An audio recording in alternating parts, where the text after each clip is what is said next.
It's time for Lefties Losing It. Let's hear from Angelina Jolie, who seems to be suffering from a severe case of TDS. Apparently, she doesn't even recognise her own country. Maybe get out of that bubble, love. I love my country, but I don't at this time recognize my country.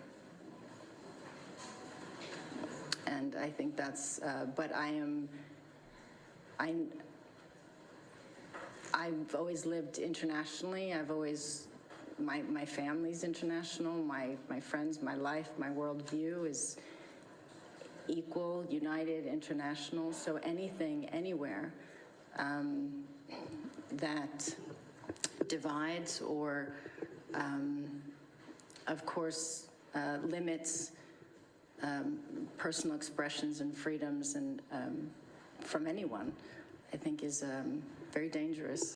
Oh, you know what that nonsense is about? It's the whole Jimmy Kimmel saga. But I don't recall Angelina Jolie or any other Hollywood blowhard saying anything when Roseanne was cancelled from her own show, or Gina Carano, a fellow actress, who made a very mainstream comment and saw her career destroyed, or when conservatives from all walks of life have been silenced. But suddenly, Angelina and the rest of Hollywood are concerned about free speech. You know, the very same folks irate about Jimmy Kimmel's little suspension, all those Democrats and commentators. And let's not forget, he was suspended for lying on air and refusing to apologise. The same people irate about that and who suddenly care about the First Amendment were not too concerned when it was their ideological opponents being silenced and deplatformed from the president down. You think we've forgotten this? Shouldn't be banned from one. Well, let's break this down for a sec. I think this is kind of dishonest, like ideologically dishonest. Just a sec here. Let's go back. Saying anything when Roseanne was cancelled, that from anyone, I think is very dangerous. Well, whatever she said, Angelina Jolie, I think whatever she said is kind of fine. Whatever, I don't care about that. But if you go into here, hold on a sec. Let me just fix my screen here.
Breaking news on Jimmy Kimmel and autism. Jimmy Kimmel. So Jimmy Kimmel's back now, by the way, if you haven't figured that out yet. So he was reinstated back by ABC tonight. So he had his first show again tonight, September 24th. So some of the concerns about the FCC chair, what's his name?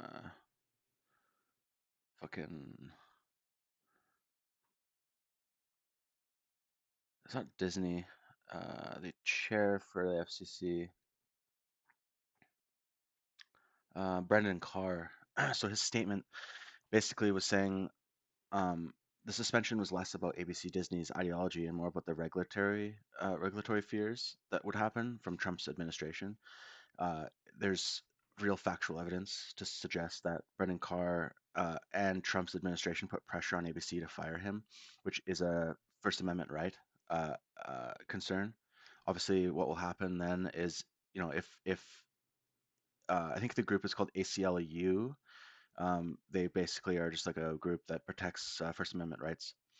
But what happened here was is that the FCC chair board and Trump administration, there's a tweet from Trump saying that get this guy fired. He's not funny. He's not. Uh, he's bashing the conservative side or whatever. And then there's some like um, concerns that was um, against free speech, which is true.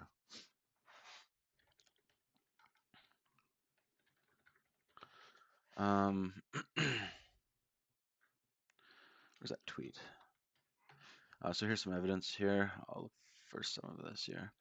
On September 17th, Trump posted. I want the actual tweet though. Oh, here it is.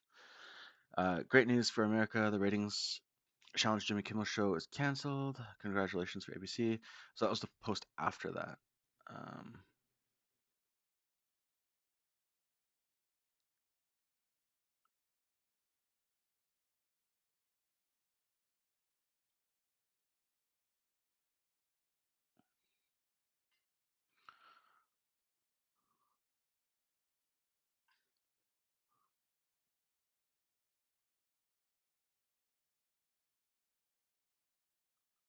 There was a tweet.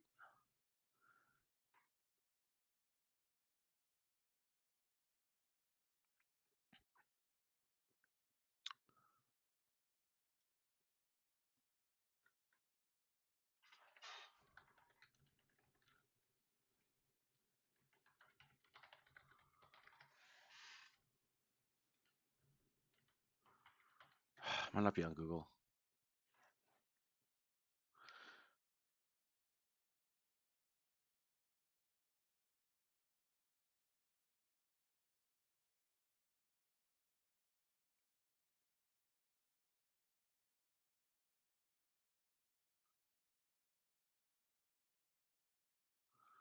There's a tweet by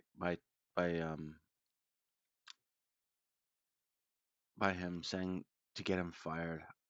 He might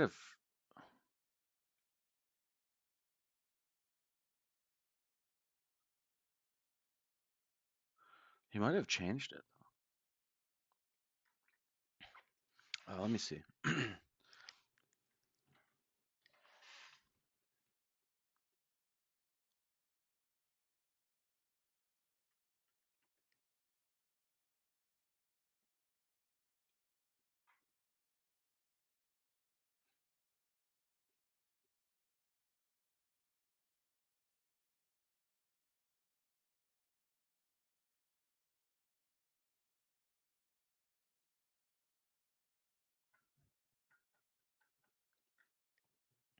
No, this is just all the stuff from today.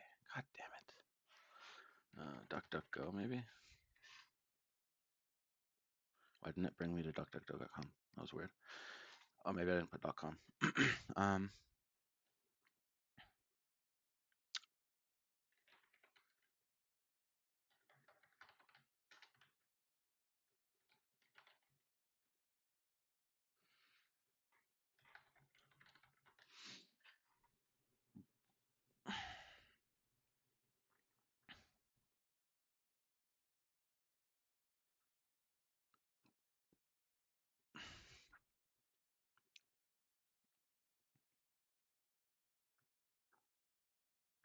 Oh, did they really get rid of his tweet? They must have scrubbed it. There's no way.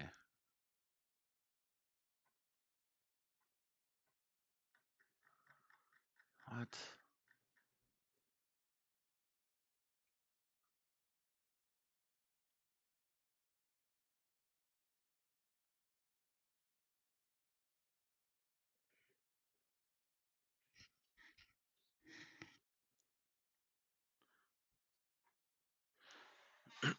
Maybe, yeah.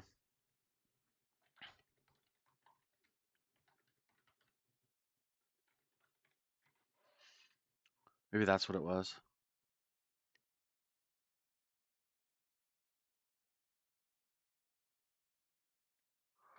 DuckDuckGo is not coming up with anything either. I don't want Gmail. God damn it.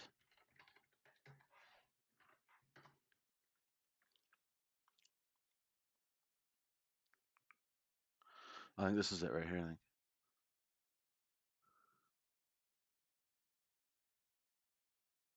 No, that's not it. This is after he fired him. Everybody's saying that's solely responsible for the firing of Stephen Colbert from CBS Late Night. That's not true. The reason he was fired is lack of talent, which is not true either. I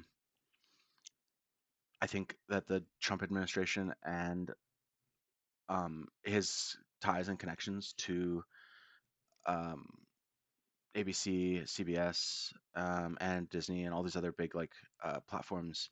He has a lot of money and he has a lot of power, and he's also the president of the United States. So he holds a lot of cards and keys to the firms that pay these big companies money. So what happens here is that there's a power dynamic where he's like, well, I want this guy canceled. He's not funny. He can threaten to cut funding and whatnot, which would fuck up the companies. And then they kind of just are like, well, that's kind of an issue with the First Amendment, right?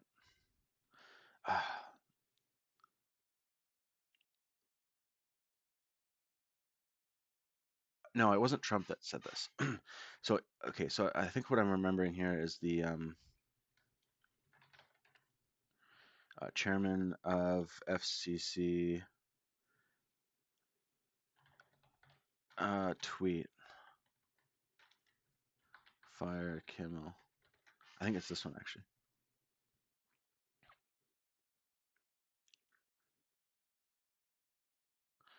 Brendan Carr.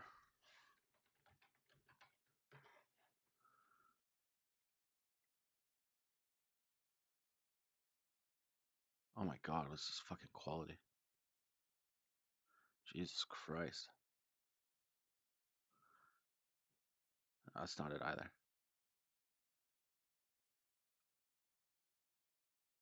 Jesus. Why is it so fucking hard to find?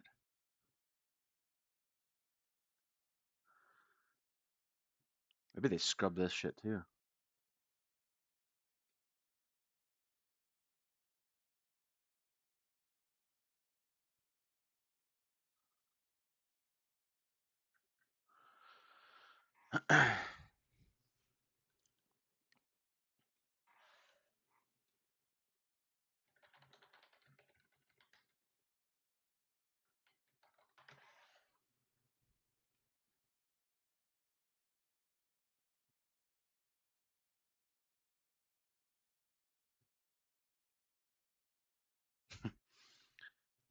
Wow.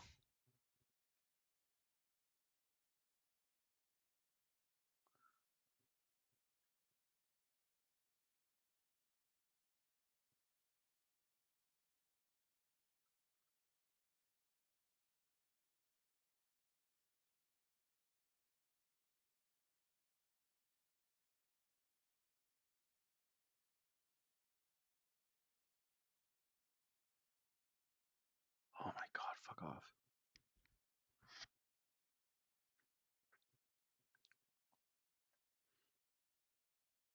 When Colbert was fired, he mentioned Later Kimmel. this morning, President Trump will deliver a speech to the 80th United Nations General Assembly. He arrived in New York City for the event last night. According to the White House, the months with the leader will be host amid threats of Disney, which owns from the FCC after the network suspended the late night host, amid threats of regulatory action from the FCC chair over Kimmel's comments about the assassination of Charlie Kirk.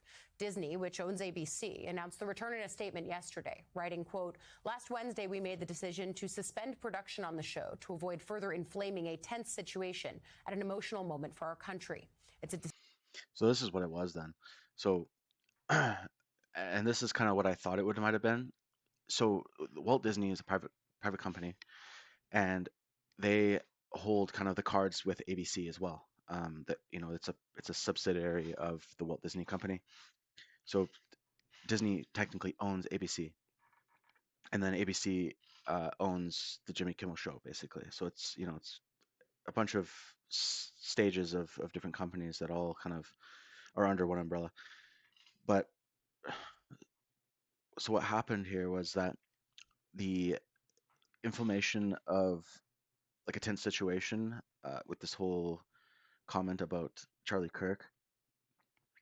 They didn't want their ratings to get fucked up, and they didn't want issues with their own company to happen. So they kind of suspended him for a few days, and then they were going to be like, okay, well, let's talk about it in like a week or so, or whatever, however long, and then discuss your ratings and like how you'll get them up again, because his ratings were definitely lower than lower than average, at least. I think it's like in between like 100 to 200,000 viewers at a time per night usually, which isn't a lot. I think back in the peak days, they were averaging like 250 to 500,000 viewers. But that's just the reality of TV these days. I think a lot of TV now is not being watched. This generations now these days are not really watching a lot of TV. They're viewing their news sources from other things and viewing their entertainment from other sources. Mostly streaming sites too, right? Like if you want to watch comedy or whatever, you can watch comedy on YouTube or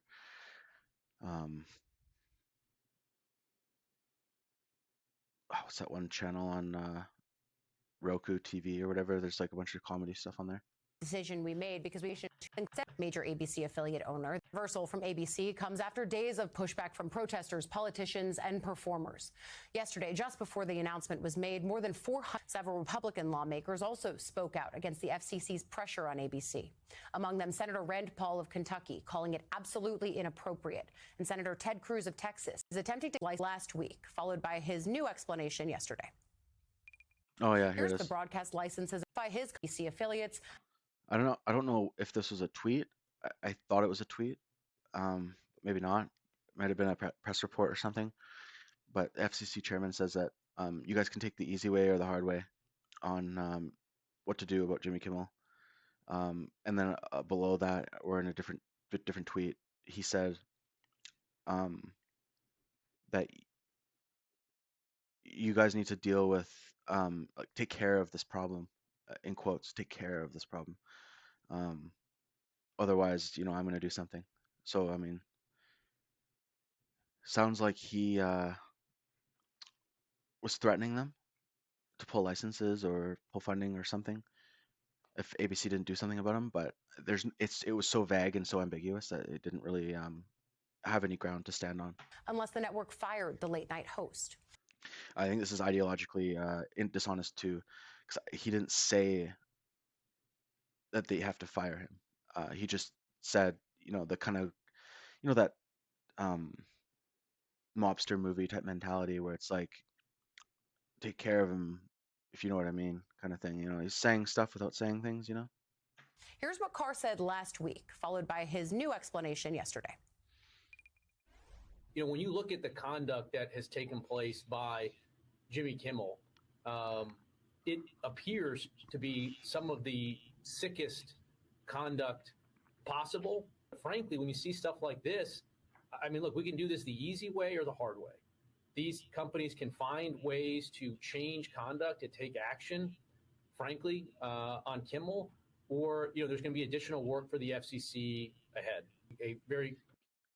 I think this guy is like ideologically evil. This FCC chairman guy.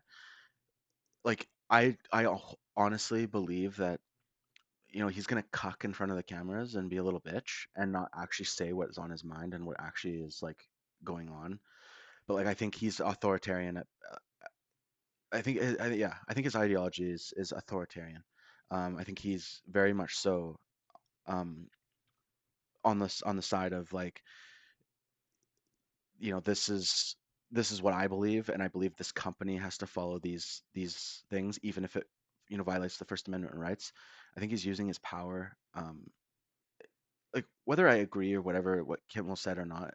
Like I I mean I don't necessarily agree with what Kimmel said, but at the very least though, I mean it's free speech. I mean it's like it's not like he was like, oh, I'm so glad he's dead, which is like against being a human. Like that's fucked up.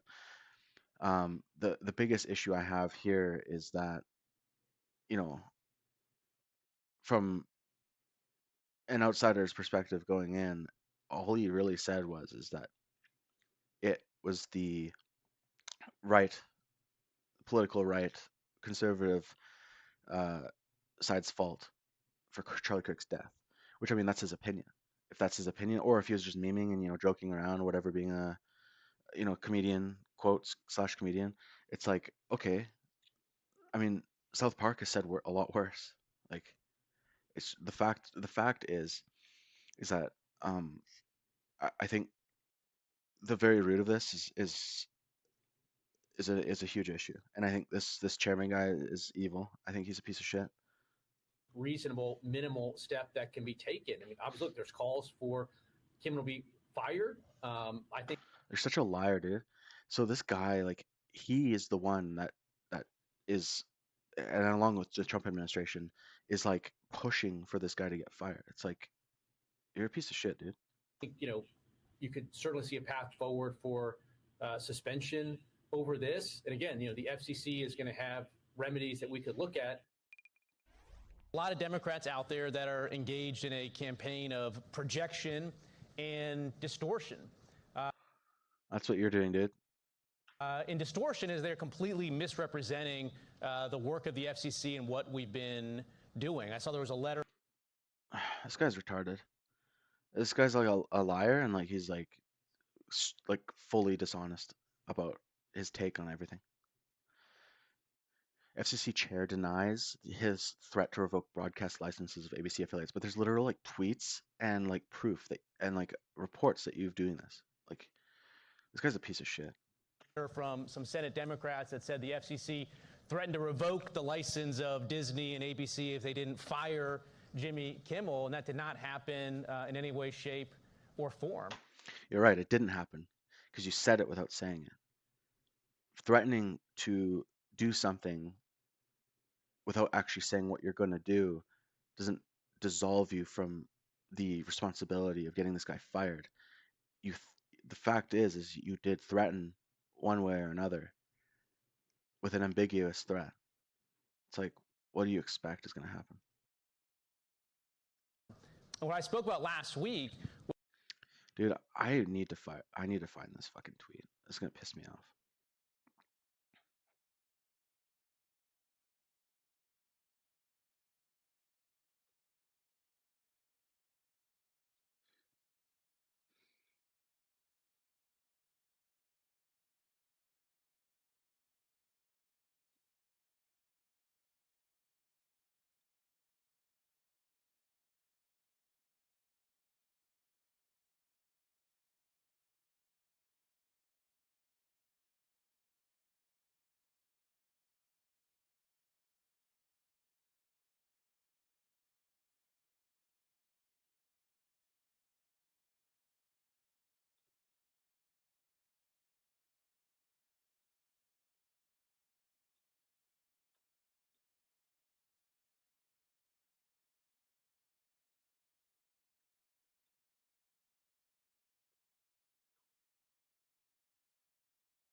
was that when concerns are raised about news distortion, there's an easy way for parties to address that and work that out. And in the main, that takes place between local television stations that are licensed by the FCC and what we call national programmers like Disney. They work that out, and there doesn't need to be any involvement of the FCC. Now, if they don't, there's a way that's not as easy, which is someone can file a complaint at the FCC, and then the FCC, by law, as set up by Congress, has to adjudicate that complaint. And what I've been very clear in the context of the Kimmel episode is the FCC, and myself in particular, have expressed no view on the ultimate merits had something like that been filed. A lot to get to this morning. National political reporter for the Wall Street Journal, Ken Thomas, joining us on a number of topics. Always great to have you here. I want to start right there with what we see from the FCC chairman clearly making a reversal here, and ABC making a reversal of their own, saying that the suspension. Now, President Trump, he did react to this news on Truth Social, writing in part, quote, "Great news for America. The ratings challenge. Jimmy Kimmel's show is canceled. Congratulations to ABC for finally having the courage to do what had to be done. Kimmel has zero talent and worse ratings than even Colbert, if that's possible." Now, the left already, starting with Humpty Dumpty, fake news, CNN, J.B. Pritzker, Gavin Newsom, predictably claiming this is conservative censorship. The MAGA crowd, Donald Trump got Jimmy Kimmel. That is false. I can't find a single prominent conservative voice in the country that even remotely, even that of Stephen Colbert. Once the ratings go down, a husband up with his show. And funny, comes with it is an obligation to broadcasters or himself. Nobody pushed, he jumped. And remember, this is Brendan Carr said to podcaster Betty Johnson today, quote, "What people don't understand is broadcasters are entirely different than people who use other forms of communication.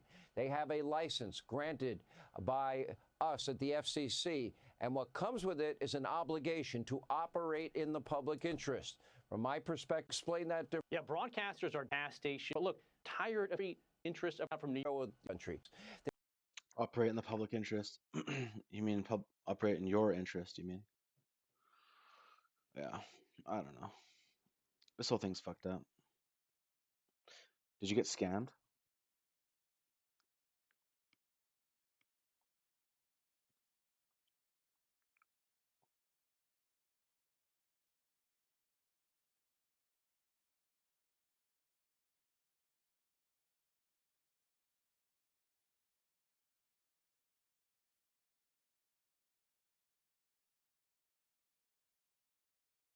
Dude, you're getting scammed.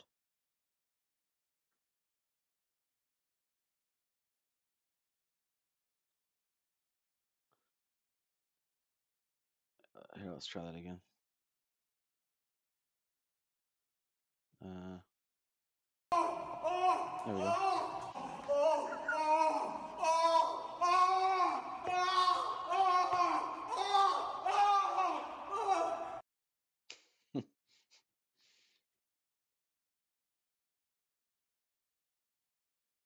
The gutter is a rough place. But He just had an abortion? Twins? twins. Yeah. Double kill.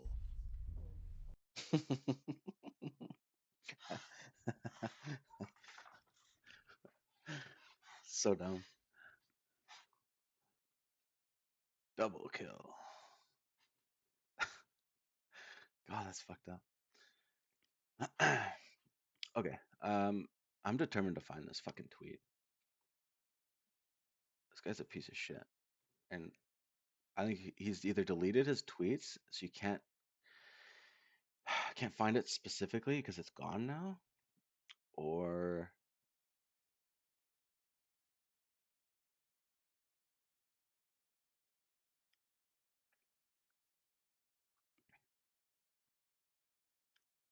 something happened here. Either it's been like redacted and scrubbed off the internet, or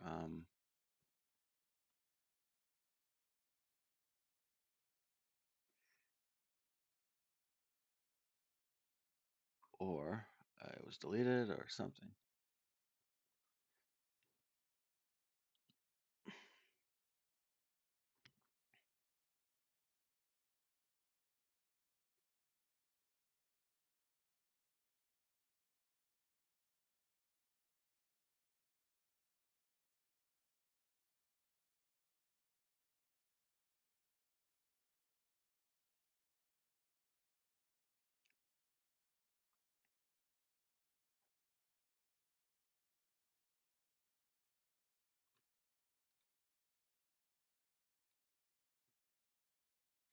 Okay, I think usconstitution.net. What is this? Maybe this will have it. Maybe this will be more legitimate. Okay. ABC suspends Jimmy Kimmel live indefinitely after threats from FCC Chairman Brendan Carr. Late night television host, blah, blah, Jimmy Kimmel. Okay, yeah. Seems legit. Jimmy Kimmel is criticized for his monologue of him criticizing the MAGA gang to politicize the assassination of Charlie Kirk. To be fair, I mean, the conservatives and liberals, Democrats are doing the exact same thing to each other. I think this is ideologically dishonest because what's happening here is both sides are doing it, and they're both equal in terms of shifting the blame to one another. In response, the chairman of the Federal Communications Commission, FCC, Brendan Carr, publicly and unsubtly threatened ABC and its affiliate stations, implying their broadcast licenses could be at risk. I mean,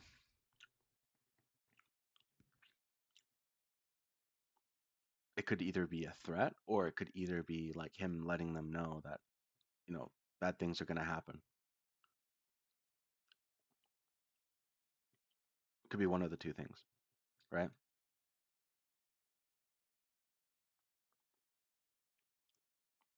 Like letting someone know that something bad could happen versus threatening are two very different things. The way he wrote it was so ambiguous that it could be taken either way, unfortunately. Within hours, major groups like Nexstar and Sinclair, who are under the umbrella of ABC Disney, announced that they would preempt the show. Then Donald Trump posts on Twitter, great news for America. Jimmy Kimmel show is canceled. Congratulations for ABC for finally having the courage to do what he's done. Kimmel has zero talent. Worse ratings than Colbert.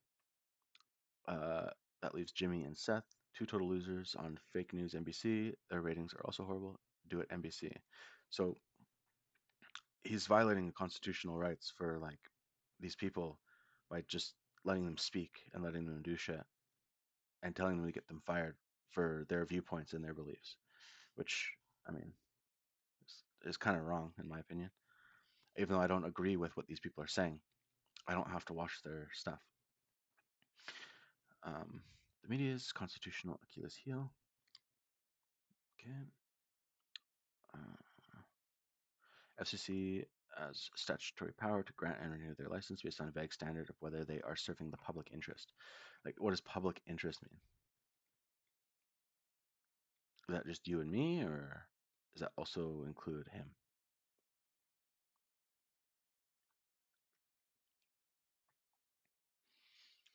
Brendan Carr has engaged in the corrupt abuse of power, bullying ABC, and forcing the company to bend the knee to the Trump administration, which is kind of true.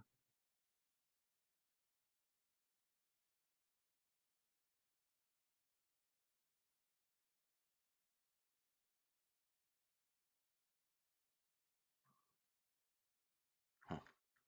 Interesting.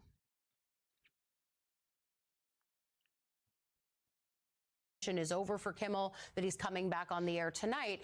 Where do you think that the pressure on both sides came from, right? Why do you see the FCC chairman reversing course on his language? Okay, that's enough on that.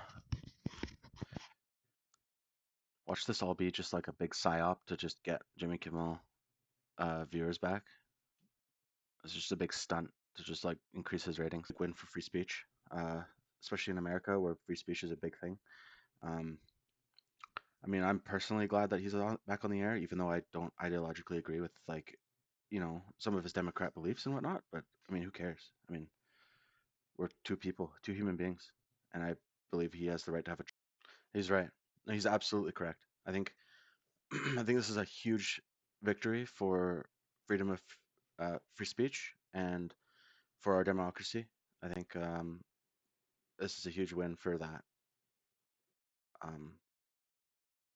And anybody that wants to censor or silence, I remember back in like Biden days when COVID was an issue, there was a lot of censoring going on the Democrat side against conservatives.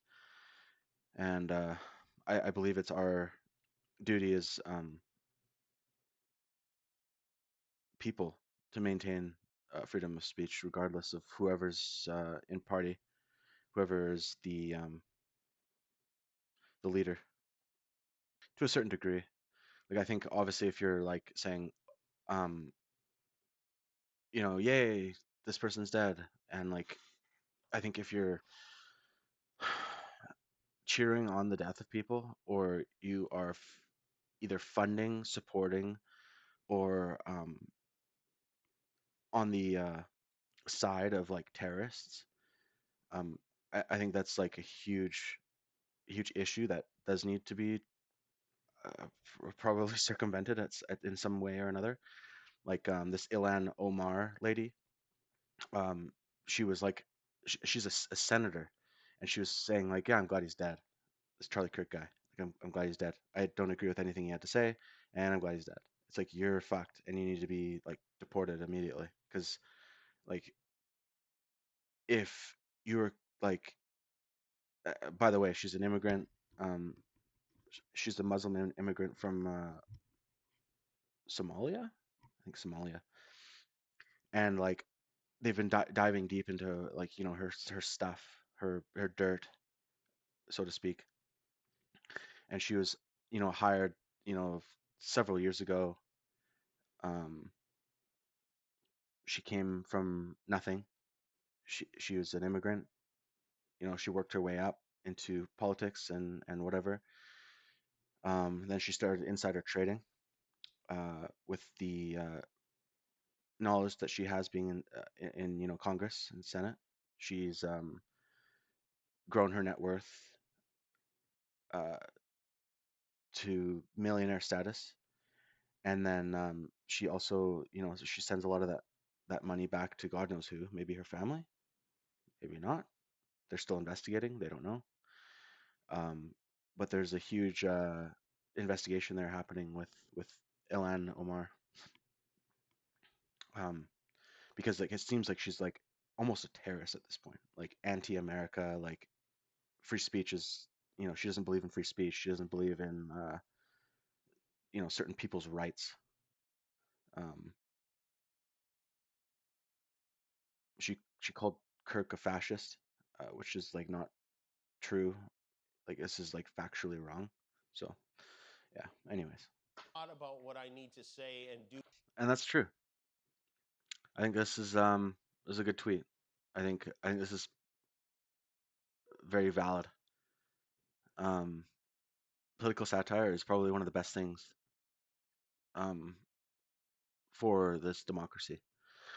It allows people to express themselves, and it provides us a safe space to be able to release some of this angst and tension from either side of the political party.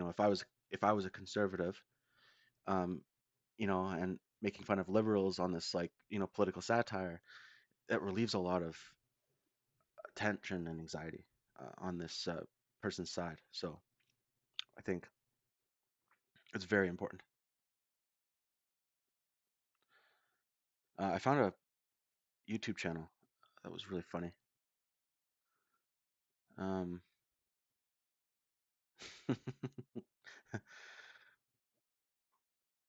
it's a bunch of shorts, Donald, but it's super good. It's the Albarryshow. This is like a perfect representation of like political satire, in my opinion. It's super good. You should follow them if you like political satire. It has kind of like a South Park-esque vibe to it almost, but it's hilarious. The Albarryshow. Okay, watch this one. So ABC's canceling Jimmy Kimmel Live because I said that Charlie Kirk is a MAGA Republican? This is the worst assault on free speech regardless of what happened September 10th, 2025. Jim, first of all, that's not true. Second, we're canceling his show because you alienated half your audience and it's no longer profitable. I don't believe that. You sound as dumb as a MAGA Republican right now. I know you're trying to silence me. What is this, North Korea? Jimmy, we have the right to fire you. Oh, I'm sorry. Am I speaking to Kim Jong-un? I didn't realize I've been doing television in North Korea. I can't believe I'm the first person this has ever happened to. So you're being fired for groping women as a joke? No, Steven. I'm being fired because ABC is run by a bunch of North Koreans. You know, this kind of censorship is totally unprecedented. Steven, will you help me get back at ABC by making fun of them in your next monologue? Of course, Jim. I sold out years ago and I'm a coward. Unfortunately, I can't write a joke if it's not about Donald Trump. But I think there's a comedy team who can help us. So ABC fired you for saying people who didn't get the COVID vaccine should die? No, they fired me for speaking truth to power. So can you guys help us make fun of ABC? Of course we can, Jimmy. Our writing process starts behind this wall of inspiration. First, I put my winner in my hand. Oh, fudge. All right, Matt, pitch me an idea. Okay, here's what I'm thinking. We make fun of ABC by calling the president Satan again. Oh, fudge, that's a great idea again. Are you guys sure calling the president Satan again is the best way to make fun of ABC? Trust us, Jimmy. Calling the president Satan again is peak comedy again. So ABC's canceling Jimmy Kimmel Live because I said that Charlie Kirk shoot is a MAGA Republican? That's so good. This guy's comedy is fucking spot on. It's so funny. Just in case you didn't know, that was Matt and Trey Parker. This scene is so fucking gold. Make fun of ABC? Of course we can, Jimmy. Our writing process starts behind this wall of inspiration. This wall of inspiration. Just a wall of money. First, I put my winner in my hand. Oh, fudge. All right, Matt, pitch me an idea. Okay, here's what I'm thinking. We make fun of ABC by calling the president Satan again. So good. There's some other good episodes here too. Pretty much all of them I've watched like for the last bit. I think I've watched up to probably about here. So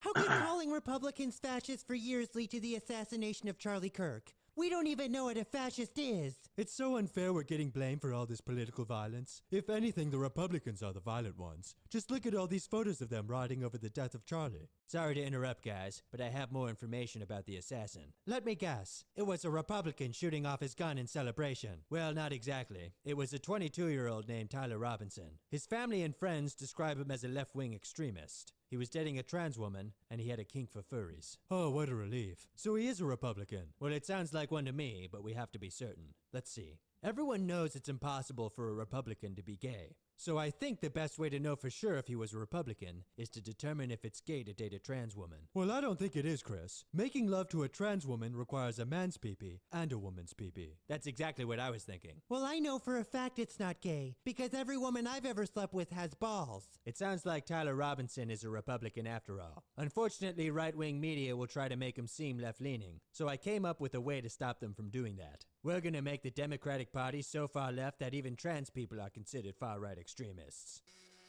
Excuse me. Hello? Chris, it's Stephen King. I need your help. I made a post on X trying to justify Charlie Kirk's murder and now I'm being canceled. I tried apologizing for it, but people just think I'm full of crap. All right, just calm down and do what we do. Act like you never did anything wrong, and when people call you out for it, pretend they're stupid for even bringing it up. How could calling Republicans fascists for years lead to the assassination? so good. Rachel, a black man stabbed a white female refugee from Ukraine for no reason. And now people think it was somehow racially motivated because he said, I got that white girl. That makes no sense, Brian. Do people not understand this man is a victim because he's black? You're exactly right, Rachel. This man is a victim. In fact, he's been a victim 14 times. Luckily, every time there was an incident, the courts felt bad because he's black and let him go. Now social media is trying to paint him as some kind of vicious killer just because he's black. Oh, please. That woman must have done something to provoke him, right? Well, obviously, Rachel, she's white. It's pretty hard to tell in the video. She appears to just be sitting there minding her own business, not doing anything at all. But then I saw she's wearing a hat. So I'm thinking the back of her hat must have said the N-word or something. Ooh, I think you're right, Brian. That must be why the victim felt scared and attacked her. There's only one way to know for sure. We have to speak to an expert on victims. There's only one man alive who could prove we're correct. So you think you can help us identify what was on that woman's hat, Jussie? Of course I can. I'm Jussie Smollett. Nobody knows victims better than I do. I'm actually glad you came to me because I did a little research before you got here. It's clear that this woman provoked her victim attacker, but it's not because of what was on her hat. Then what was it? You should prepare yourselves. The answer is far worse than you could ever possibly imagine. That black man was provoked. Because hundreds of years ago, white people had slaves. Oh my god, no wonder the victim was so violent. That woman was white and white people had slaves a long time ago. Rachel, I think we have what we're looking for. Rachel, a black man stabbed a white female ref. God damn it, you guys abducted me again? Greetings, I'm Superlin, leader of the non-binaries from the planet Endopharma. My pronouns are Gorp Grop and there's a burning sensation on my balls. Yes, it's all very gross. What the hell do you want? It's come to our attention that you're taking rights away from my species, the non-binaries. I am not. What the hell kind of rights would I be taking away from you? Oh, I don't know. Our right to call people fascists when they say or do anything we don't like or that hurts our feelings. Our right to correct minorities if they're not suffering enough. Our right to have balls while also having tatas. And now you threaten our right to carry a firearm. Seriously? That's why you brought me here? I thought you guys hated guns. No, the non-binaries actually love guns. My favorite is the AR-15. It's lightweight with a manageable recoil. Perfect for someone with low bone density.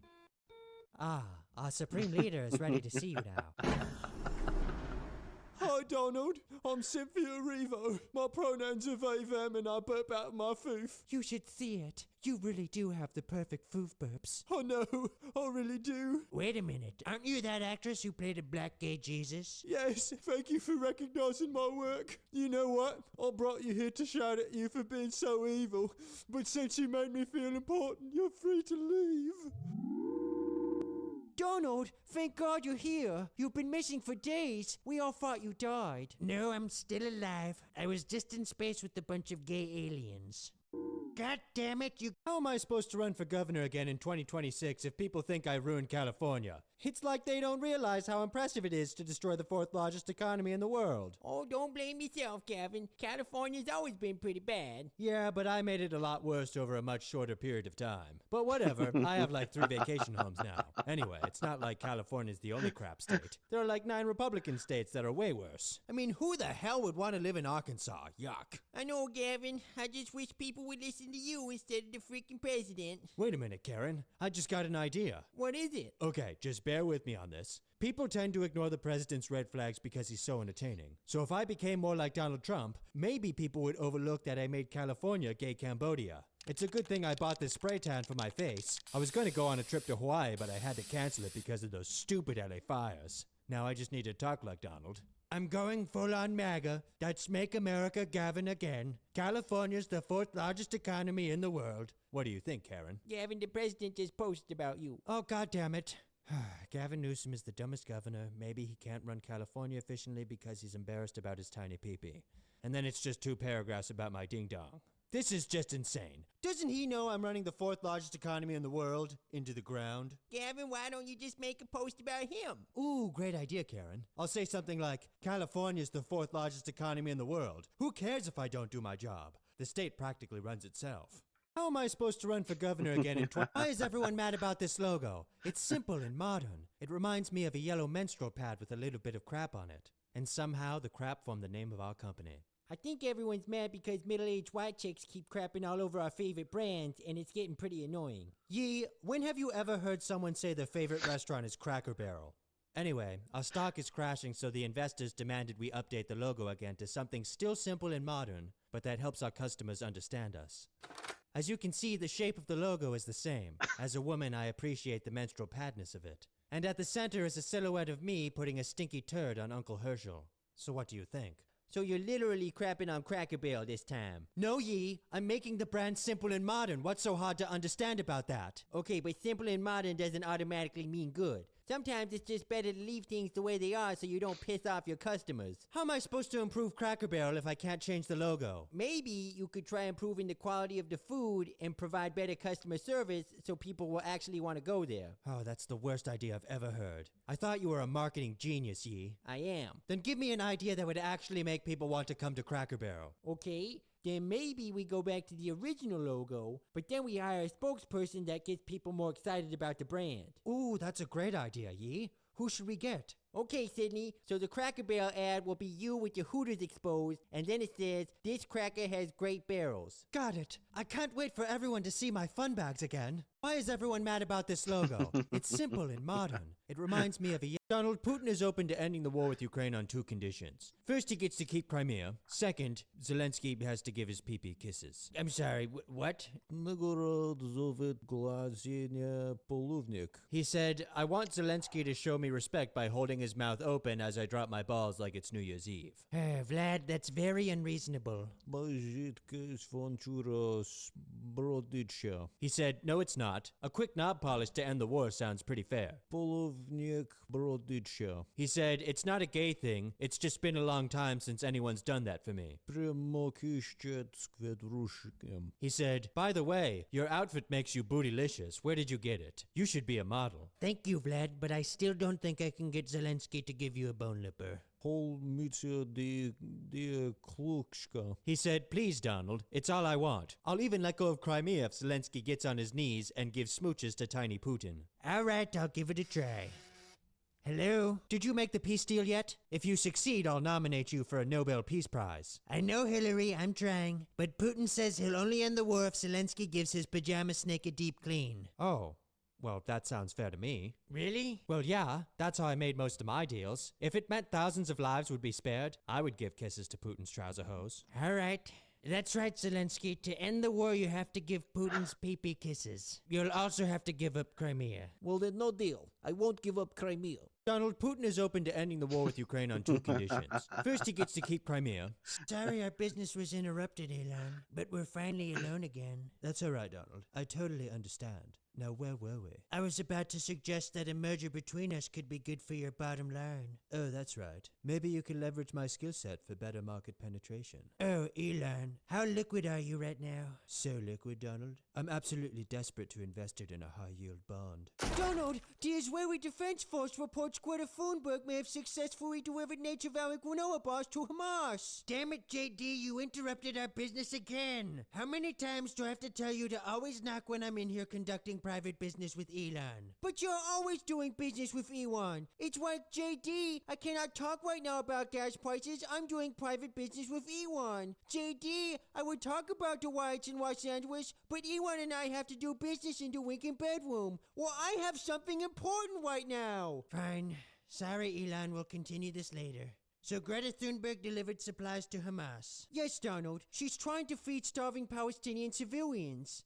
That's a problem. If she tries to feed the civilians, Hamas terrorists will likely confiscate the supplies. But her social media posts about it could convince people to be empathetic to terrorists. Sorry, our business was interrupted. Welcome to Hamas Central Command, Greta. Elder, I cannot believe you would bring an outsider to our secret base. You have put us all at risk. Shoo, it's not dinner time yet. Habibi, please. This young boy was able to sail a ship and crash it into a dock. Allah's prophecy foretold of this, you know that. Elder, Allah would not have chosen this boy. He does not even know of our ways. I doubt he can shoot blindly over a wall while yelling, ha-la-la-la-la-la-la-la. Let's see. How dare you? I can blindly shoot better than any of you. My wife shoots blindly better than that, and she is only 12. You didn't even yell, ha la la la la la la la la. That was awful. How dare you? Let's see your wife shoot. This is not my wife. This is my human shield. Every Hamas soldier has a human shield. Am I not one of you now? When do I get my human shield? You have to be patient, chosen one. As Allah's prophecy states, you do not choose the human shield chooses you. No! Elder, I told you our weapons would not be safe from the IDF just because we hid them at the school. How can we fight now without much weapons left?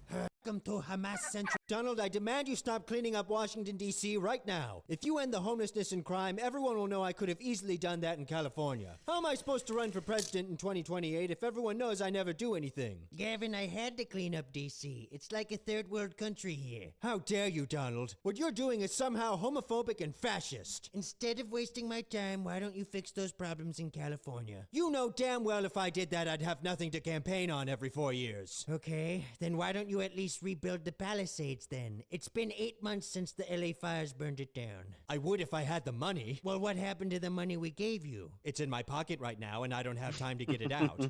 Gavin, take the money we sent you out of your pocket and use it to rebuild the Palisades. You know what? You're being unreasonable. Screw you! Is everything all right, Gavin? No, the president's making me look bad. I'm so upset right now, I don't feel like fixing California for at least another 4 years. I know what you mean, Gavin. I've been mayor of Los Angeles for 3 years and still don't feel like doing anything. Donald, I demand you stop cleaning up Washington, D.C. right now. If you end the... We're not starving, it's just that simple. The truth is you... Habibi, please. Young boy, what is... Elon, I'm so happy we're not fighting anymore. You know, I really miss doing business with you. Anytime I saw a Tesla, I'd think about our private business deals in the Lincoln bedroom. Oh, Donald, it's all I could think about too. I'm so sorry I called you a diddler and said you were on the Epstein list. I was just jealous you were making other business deals with your big, beautiful Bill. You should never feel jealous when I do business with other men because I don't love doing business with them. I love doing business with you. I'm sorry I called the Cybertruck a gay trapezoid. It's actually a very cool masculine trapezoid. Oh, Donald, do you mean that? Of course I do. It's so masculine, even Don Lemon looks straight driving it. Let me ask you something, Elon. What do you look for in a business partnership? I think I really just need a business partner who can take charge, you know? Someone who's not afraid to manage my assets. Oh yeah? You know, I could manage your assets. Donald, come quick! I have something very important to tell you. JD, I told you to knock before coming in here when I'm making private business with Elon. But Donald, you're always doing private... This is true. Doesn't help that you undermine yourself constantly, though, by being a hypocrite. When you campaign for freedom of speech, and then on the other hand, you are also advocating against free speech at the same time. Doesn't help when you do both. You know what that nonsense is about? It's the whole Jimmy Kimmel saga. But I don't recall Angelina Jolie or any other Hollywood blowhard saying anything when Roseanne was cancelled from her own show, or Gina Carano, a fellow actress, who made a very mainstream comment and saw her career destroyed, or when conservatives from all walks of life have been silenced. But suddenly, Angelina and the rest of Hollywood are concerned about free speech. You know, the very same folks irate about Jimmy Kimmel's little suspension, all those Democrats and commentators. And let's not forget, he was suspended for lying on air and refusing to apologise. The same people irate about that and who suddenly care about the First Amendment were not too concerned when it was their ideological opponents being silenced and deplatformed from the president down. You think we've forgotten this? Shouldn't be banned from one platform and not others for providing misinformation out there. There's no guarantee to free speech on misinformation or hate speech, especially around our democracy. There are Americans who are engaged in this kind of propaganda, whether they should be civilly or even in some cases criminally charged, is something that would be a better deterrent. If people go to only one source and the source they go to is sick and has an agenda and they're putting out disinformation, our First Amendment stands as a major block. It's really hard to govern today. This is a matter of corporate responsibility. Twitter should be held accountable and shut down that site. It is a matter of safety and corporate accountability. The First Amendment is not absolute. It does not protect any single thing anyone says. There are limits, and that's important. And what this committee has been trying to do for the last year and a half is to chill the federal government from monitoring what is going on social media. When you look at what Tucker Carlson and some of these other folks on Fox do, it is very clearly incitement of violence. Very clearly incitement of violence. I believe that when it comes to broadcast television, like Fox News, these are subject to federal law, federal regulation in terms of what's allowed on air, what isn't. So my biggest concern is that your view has the First Amendment hamstringing the government in significant ways. And thanks to Tom Elliott for that compilation. And here is another hypocrite to add to the list, The View's Sunny Hostin. She was all for Roseanne being axed, but Jimmy Kimmel is apparently beyond reproach. Our founders drafted the First Amendment specifically to protect the rights of citizens to criticize the government. When you cross that kind of societal norm, you must pay the consequence. And firing her was the right thing to do. I'm thrilled that ABC did it. Let's check in with Rachel Maddow, MSNBC anchor Rachel Maddow, and here she is doing a free ad for Antifa and any other leftist group wanting to protest the Trump administration. You may have already heard this, but the organizers of the No Kings rallies, remember the No Kings rallies that happened back in June, those huge protests in June that attracted more than 5 million people across the country, organizers from the No Kings events that happened back then have just now announced the date for the next No Kings demonstrations. They're going to be October 18th. So that's going to be no thrones, no crowns, no kings. Saturday, October 18th. That's about 6 weeks from now. Did you get that? Is it in your diary yet? Don't miss out. Rachel needs you out there. And the ad went on and on. Listen. Indivisible organizer Ezra Levin did an interview about it with Rolling Stone today, in which he told Rolling Stone that there isn't a single large, flagship event they want everybody to travel to on October 18th. Instead, they just want protests everywhere. That's what passes for news reporting on MSNBC. And talking about protests, have a look at these lefties. God, MSNBC is such a pile of shit. Losing it, trying to behead a Trump effigy. Granny has lost her marbles.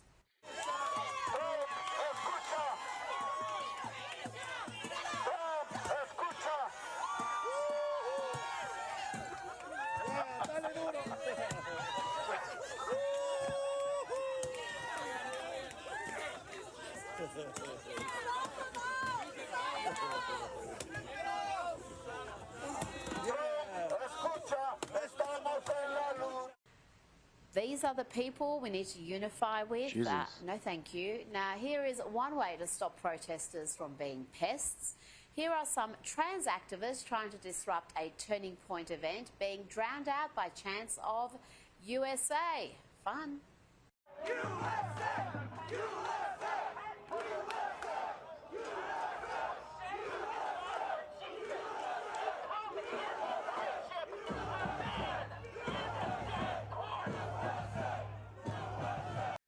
Was that pirate software? I think this is pirate software, dude.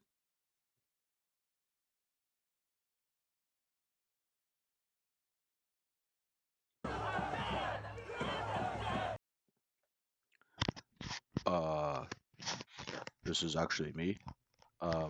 And I'm always right. And this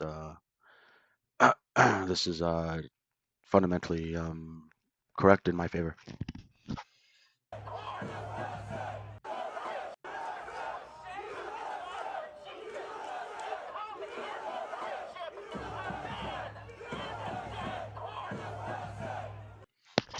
I worked at Blizzard, and I was there for a number of years, and I'm an expert at coding and software. Now, let's go back to The View for another meltdown. That's what he's saying on the mic. On the mic, he's just like, I worked at Blizzard. Guys, everyone, I worked at Blizzard. And this time courtesy of Anna Navarro, who is having paranoid fantasies about Trump coming to get her. This is what dictators and authoritarians do. It does not... Wait a second, just a second. So the No Kings movement, apparently, I didn't know this. I'm pretty new to this kind of stuff. But the No Kings movement is a new political initiative centered on resisting perceived authoritarian overreach, reinforcing democratic norms, and curbing undue influence by elites. Which, I mean, ideologically sounds good. Like, I think the No Kings movement, just that by itself, without extremism, I think that in itself is a good idea. However, if you go back to BLM, like Black Lives Matter and all that other stuff, it doesn't stay like that for long. Extremists come in, people twist it and churn it to whatever political agenda they want, and it turns into a fuck fest. So I mean, it sounds like that's kind of what's happening with this no kings, no crowns, no bullshit. Not matter the ideology. At first, they come with for the people with big platforms. At first, they silence the press, but then they come for all of us because their intent is to scare us into silence and self-censorship. And look at the things that this government has done. They kicked the AP out of the Oval Office for not saying Gulf of America. They cut the funding of NPR and the Corporation for Public Broadcasting. Yes, they did that, Anna, because those organisations were not news sites but leftist propaganda outfits, and they're free to exist, but they do not deserve. Wait, what was she saying? That this government has done. They kicked the AP out of the Oval Office for not saying Gulf of America. They cut the funding of NPR and the Corporation for Public Broadcasting. Yes, they did that, Anna, because those organisations were not news sites but leftist propaganda outfits, and they're free to. That's true. Yeah, they're free to exist, but as soon as they start propagating anti-democratic or anti-American ideologies, that's when they start getting dismantled, which is what happened. Exist, but they do not deserve taxpayer funds. They're not Right. entitled to funding from the US government, but That's true. If they want to continue receiving funding, they can do either nonprofit funding, or they can accept donations or whatever. Anna wasn't done yet. The meltdown continues. And I will say to you all, to all of us, look, we have seen tech titans go into the Oval Office. We are seeing media moguls, publishers of newspapers. We are seeing all of them try to make the peace with Donald Trump. A bully always comes back for more. So they need to stand up, and we need to demand the same from ourselves. Now, in the aftermath of Charlie Kirk's assassination, we have seen a real awakening, a call to action with millions proclaiming, "We are Charlie," and wanting to continue his incredible work. Well, let's have a look at a man doing just that, visiting university campuses, setting up a table and inviting students, faculty, anyone with a differing view to talk, to debate ideas. But the far left, the unhinged, hateful left, aren't that interested in articulating their positions. They prefer to do this. Right here!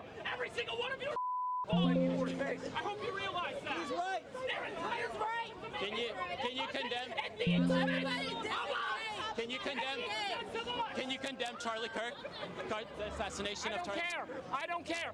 Why don't you care? Content. Why don't you care? Hate every single person around here. Get away from this table. It doesn't matter. Why don't you care? He's right. What matters is us, not them. That is crazy. Hey, get off our table. Get off our table. What can you say about that? And then there are the ones pulling crap like this and thinking they're awfully clever. You escape to the north or wherever, white people, whomever, have an obligation to return you to your master. That's something inscribed in law. That's not critical race theory. We can just die it down. Well, I'll tell you what Kimberly Crenshaw calls critical race theory. She believes that a society that is colorblind is actually a racist society. Jesus Christ.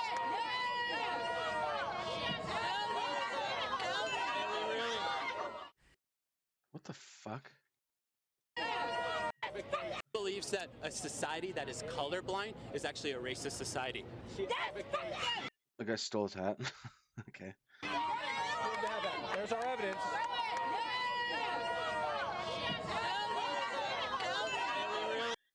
Where's my hat? I don't agree with what this guy did, but whatever. Yep, the suspect looks exactly like you expect them to look. Let's bring in. I don't know why they bash people's like looks and stuff all the time. It's like these people are allowed to do whatever they want. I think so. Things like these Sky News people, in my opinion, like they're just as bad sometimes as the opposite political party that they're like in opposition to. Like when Biden was in administration, it was the Democrats, and they were making fun of like MAGA people, making fun of conservatives, making fun of all these different whatever. And then now that the Conservative Party is in power, and then people like Sky News now have the center stage. It's like, what's this lady's name? Rita Penny. Penny. I can't say her last name, but this lady. And I was like making fun of people's looks. It's like it's unhinged. It's fucked up. It's like, what do their looks have to do with this? I just think it's like very intellectually retarded. Yep, the suspect It's like, what are we in grade 3? Like making fun of people's looks? looks exactly like you. Okay, That's David, bullshit. you and your mate Cam Higby are putting yourselves. We're not going to let terrorists terrorize us on a daily basis on our college campuses. We could go terrorists terrorize us on a daily basis on our college campuses, especially after assassinating somebody like Charlie Kirk. We understand that freedom of speech, especially on campuses for conservatives, is non-existent. It's under threat. So regardless of what kind of lunatics we encounter, and as you can see, this is Atlanta, Georgia. It's one of the craziest places that I've been to on a college campus. Regardless of how crazy they are, regardless of how they act, how they treat us, we keep going back and having these conversations with us. And we're not going to treat them the way they treat us. We believe that having civil, tolerant discussions with them may get through some people, not all of them, and definitely not the majority of them. But I think the main thing here is that if we can sway just one person out of 100 people that we talk to, their mind, who they will vote for next time, how do they perceive Charlie Kirk, for example, I think that our mission is successful, and we are starting to see that. Tell me about the impact Charlie's death had on you. I think that's good. I think that's a good thing to do.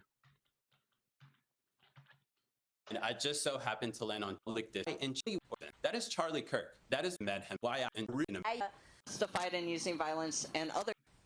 There are some true threat in America now. It's absolutely crazy. Well, today you were at the University of Tennessee in Knoxville. Let's just have a look at a little of how that went. There are some people who are justified in using violence and other people who don't have that right. Would it be morally acceptable violence. is what we're asking? Like if you came up with a gun and shot us in the face, like for our sign, would that be Some people would argue that it'd be morally right to shoot y'all in the face. I think that's crazy. I think that's crazy. If people made the argument that giving a platform to... What do you think about Charlie?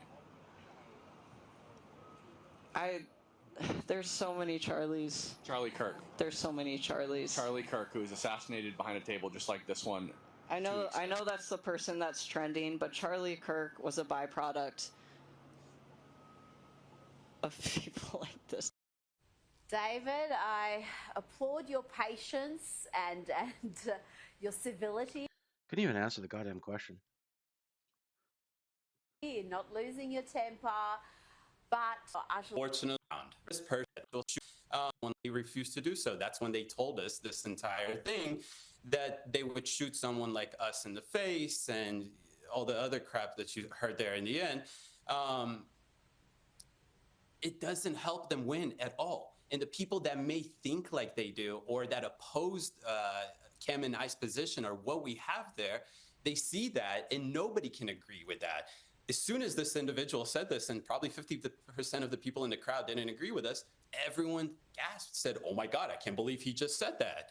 I don't want to misgender the person, so he, she, but we're still not sure. But unfortunately, we're not really doing this for them as much as I want to say that we are. It is more likely for a person that is in the crowd that may share a position like they do, but definitely don't agree with the overall rhetoric that they engage in. So perhaps that's what we're aiming for here. David, you make a good point there. It's not always about convincing someone who seems to be utterly broken, but it's all those who are watching on, who perhaps are just deciding where they stand and seeing the extremeness, the ugliness of the modern left, I think, is providing a valuable service. But I Interesting. Where's that stuff about Antifa? Stand for it. And said even, but you just say this, kind of threw away all this. I think we forgot. And isn't a single large. I thought she was going to talk about Antifa. I didn't even see what the fuck.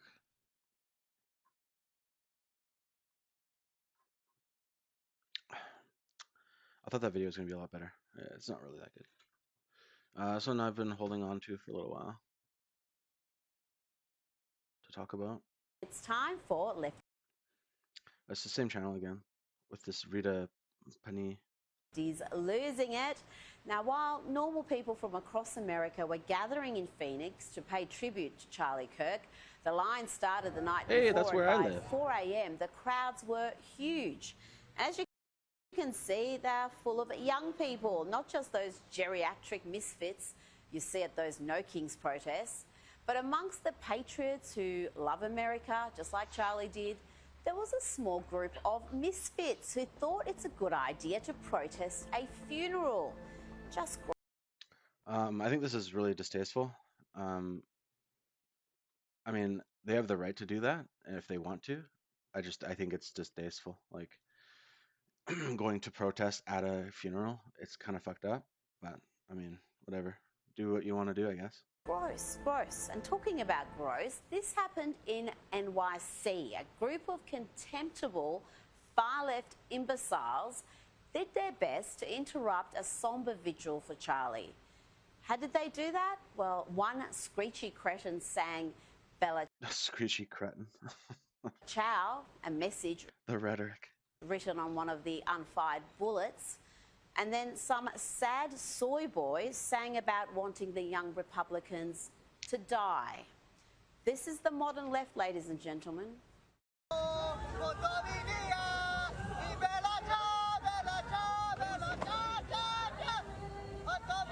Jesus Christ.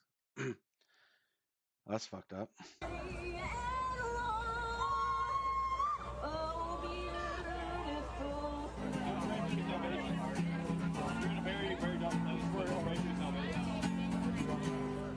I don't want your salvations. Why? I want you to die. We're not gonna give you a second chance, even when you beg for it on your knees, begging and pleading. Just when Oh, you think fuck. the left has hit rock bottom, they start digging. And that brings me to the Democrats, who have incited so much of this hate, so much of this hysteria and violence. Listen here to Democrat Congresswoman Ilhan Omar, who shared a disgusting statement on X, reshared this claim that Charlie Kirk was Dr. Frankenstein and his monster shot him through the neck. Well, here is Omar. So this is this Ilhan Omar lady who is super fucked. And she probably needs to get fired from her job of being in a... So this is my problem with her, and this isn't against the First Amendment or like free speech or like civil rights. Like she is like ideologically evil. Like she's an evil person, and she should not be in power. She should not have power. She should be like an employee somewhere at like fucking Walmart and McDonald's or something, because she not only does she have power, but she has like money now too to be able to like put into these beliefs that she has, which is super fucked up. I think she does need to be let go from her position of being what is she, a senator? She's a senator of something. I forget where, but CNN with Caitlin Collins doubling down. I think it was the video where it called him Dr. Frank. this is Caitlin on the left, and then Ilhan Omar on the right. Frankenstein and said his monster shot him through the neck. I mean, obviously this is a person, and looking at this is someone who was a husband and a father, and where it called Collins doubling down. I think it was the video where it called him Dr. Frankenstein and said his monster shot him through the neck. I mean, obviously this is a person, and So what Ann Omar was saying is that the right is responsible. So Charlie Kirk and his political agenda and the people that follow him, his supporters, his orbiters, are responsible. So the Frankenstein is responsible for what shot him in the neck. She believes that his rhetoric that he was putting out there was violent, aggressive, and murderous in nature. And his Frankenstein supposedly is what killed him initially. But it's actually, in fact, quite the opposite. Actually, what we're finding is the opposite. Is that it's the political spectrum there is that whether he was on the left or the right, it's just the hatred of the ideology of the opposite side is what killed him. Like, it has absolutely nothing to do with political stuff. It's like this Charlie Kirk assassination was hateful, but it was hateful against a person's beliefs. It was an individual killing slash murder slash a statement against maybe a political uprising, perhaps, or some kind of ideology. It's like this guy didn't believe what him and his followers believed, so he killed him for it. I mean, the basis of it is not political. It's more of like a, what do you call it? It's more of like wanting to kill someone's legacy, wanting to destroy someone's hard work. It's like someone building a house and then going and burning it down. It's a similar concept. It's like it's hateful. It's in itself. It's completely hateful. Whether you want to make it political, want to make it whatever, it's just pure hate. That's what it is. And looking at this is someone who was a husband and a father, and in the days after his shocking death, that happened as a result of his views, or it happened as a result as he was sharing his views publicly with people, that people found it jarring to hear such criticism of that in the immediate aftermath of what death. I find jarring is that there's so many people willing to excuse the most reprehensible things that he said, that they agree. The problem is he didn't say anything reprehensible. Like I've spent hours digging through stuff from his podcasts, things he said in private, in public. I've gone through his like videos, his debates, like so many different things, and I can't find like a single hateful thing he's said. Like, there's some things I don't necessarily agree with. Like, for example, I think there's some things that he's mentioned about like trans stuff or civil rights and stuff like that where I'm like, okay, I don't agree with that, whatever. But it wasn't necessarily specifically hateful. It can be framed and targeted as hateful if used in that way, but it wasn't. Like what he said wasn't hateful, but it could be used as that. I guess the only analogy I can come up with is like he was like a manufacturer of guns, and he didn't go out and say, "Hey, kill people with these guns." He was just giving people guns, being like, "Protect yourself. This is a tool to protect yourself. Use it to protect yourself." And some people use that as a weapon to kill people, as an analogy. That's the only way I can think of it. Is like he was telling people to use these ideas and these ways of thinking as a tool, but wasn't saying go kill people with these tools, if that makes sense. Agree with that they're willing to have monuments for him, that they want to create a day. Agree with I fucking hate this woman, dude. Every time she speaks, I just want to tear my ears off. Like, God. Like, I don't hate people a lot, but this woman I fucking hate. Like, I literally actually hate her. They're willing to have monuments for him, that they want to create a... She's such a liar, dude. Fuck. Just pisses me off. It's like everything that's coming out of her mouth is just fucking lies. Willing to excuse the most reprehensible things that he said, that they agree with that they're willing to have monuments for him, that they want to create a day to honor him and that they want to produce resolutions in the House of Congress honoring his life and legacy. It is one thing to care about his life because obviously so many people loved him, including his children and wife. But I am not going to sit here and be judged for not wanting to honor any legacy this man has left behind. That should be in the dustbin of history, and we should hopefully move on and forget the hate that he spewed every single day. Jesus. Like, this is just, like, factually false. It's fucked up. The only one spreading hate is that hideously ungrateful woman. True. True. You know, it's only in the West where people who hate the country are accepted as migrants and allowed to run for public office. As for Charlie being left in the dustbin of history, is that what she said? Well, his message, his name is bigger now than ever. Sorry, Ilan. Now, let's check in on actress turned mad activist Cynthia Nixon. She's now boycotting lefty corporate Disney because they're not left enough, apparently. This is over the low-rating Jimmy Kimmel being pulled off air after deliberately lying about Charlie Kirk's alleged killer. Suddenly, the left cares about the First Amendment and free speech. If only they knew what it meant. I just canceled my Disney Plus and Hulu subscriptions. And they asked me why. I hit other, and I wrote, because I believe in the First Amendment, reinstate Jimmy Kimmel. Really good I don't care about Of his life, there's this. no This is a church that's politically.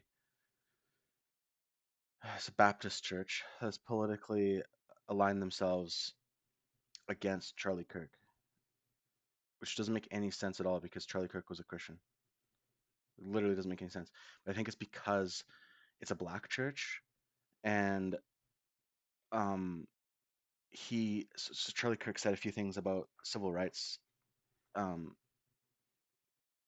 that they probably disagree with, because there was several movements like, you know,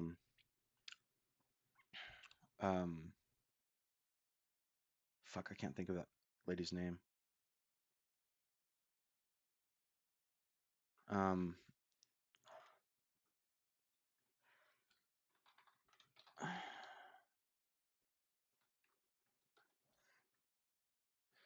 Anyways, well, let's just go back further, I guess. So the Martin Luther King stuff with civil rights, you know, that was a huge moment for Black history, a huge moment for Black activists, civil rights movement, for all of that, was like huge. It was a big thing. It's really good. But Charlie Kirk was fundamentally against it, and there's reasons why, and I can go into those reasons why. I think some of the things that he thought about it were wrong. I think if I were to go dive deeper into it, I have some stuff that I've prepared for that are probably more ideologically honest. But yeah, I'll do that after. Let's just go back into this. So these Baptist church people, they're because I think they're because they're Black, not because they're Christian. They were like very much so against the Charlie Kirk being like, oh, like the civil rights movement is fucked up. We should, you know, fix it. You know, do some reforms on the civil rights acts and all this other stuff that's happening within the Congress and the amendments and whatever else, which is fine, I guess. But I think these people are like now using that as a weapon against their own, against one of their own martyrs. Division and hate into this land. There's nowhere in Bible where we are taught to honor evil. And how you die does not redeem how you lived. You do not become a hero in your death when you are a weapon of the enemy in your life. And Charlie Kirk. And like, I think what he's saying there is kind of true. Like, I think a lot of people are using Charlie Kirk's words when in his death as a weapon against, either side of the political party. And it's happening on both sides. It's happening on conservative and Democrat sides, where like Charlie Kirk said this, Charlie Kirk said that, meh, meh, meh, meh, meh. And like they're fighting over these things about stuff, and like using some things he said as like weapons against each other to like prove points and like win arguments and stuff. But I think fundamentally, I think what's happening here is wrong and is fucked up. I think it's just clout farming, in my opinion. Kirk worked another miracle today. He brought feuding former bros Elon Musk and President Donald Trump back together. And Elon had this to say about Charlie. Charlie was someone who believed in dialogue, in open debate. He was a man of ideas. He spoke eloquently. He basically never even raised his voice. He was a man of peace. And now he's been murdered in cold blood. Did you know him personally? Yes, of course. We met many times. How was he like? I supported his organization. I supported Turning Point from quite early. Why was he killed? He was killed because his words made a difference. Because he was showing people the light. And he was killed by the dark. Charlie was murdered by the dark for showing people the light. That's quite profound and beautiful from Elon Musk. Let's bring in documentary filmmaker and commentator Ami Horowitz. Ami, what did you think of today's service? The emotion in the room was palpable. It was quite powerful. It was incredible. And it's unbelievable to hear, considering how dark what happened was, how evil it was, for them not to fall into that trap and to just focus on love and togetherness and camaraderie was incredible. The moment where Erica Kirk forgave him was something beyond anything I could possibly muster up. And it's just such direct contrast to the left. It's such direct contrast to when I've gone to similar rallies on the left, and all you hear is vitriol and hate and a call for violence. It really shows the difference between the two. Oh, it does. And you've experienced that, as you said yourself. You've been met with violence just for taking an American flag to a protest. You didn't even say anything, do anything. Just the presence of the American flag was enough to trigger these people into violent acts against you. Of an American flag? Yeah. I didn't fly a MAGA sign, right? Or some pro-Israel sign. It was an American flag in America, having Americans react to it.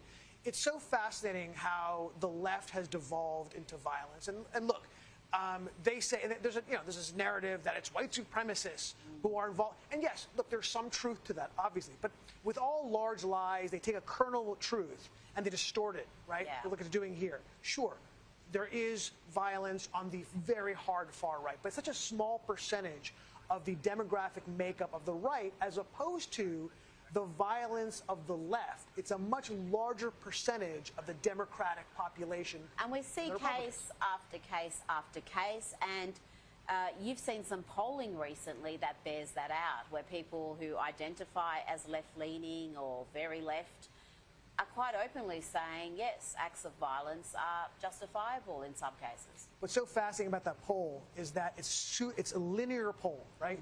The spectrum is very clear. The more left you are, the more prone to violence, which we kind of knew. Yeah. But what's fascinating was the more right you are, the less you are calling for violence, and that people in the center actually call for more violence or accept more violence in our political culture than people in the center right does. Yeah, it's a fascinating poll. And completely contrary to so much of the media commentary on this issue, because they love running that line that the biggest threat is right-wing extremism, when that's just not the case. Now, we saw footage today of Charlie Kirk's final moments, his final day, and I was really touched by that. I wasn't expecting to see it. We saw a little bit of this about a week ago, but we saw a lot more today, and he was just so full of life, so full of joy. He was on a university campus, massive crowd, beautiful day, and the horror that followed is just unthinkable. Let's have a look at some of that footage. All right, 3, 2, 1, smile. Awesome, guys. Thank you. Charlie Kirk! Charlie Kirk! Charlie Kirk! Charlie Kirk! Charlie Kirk! USA! USA! USA! USA! USA!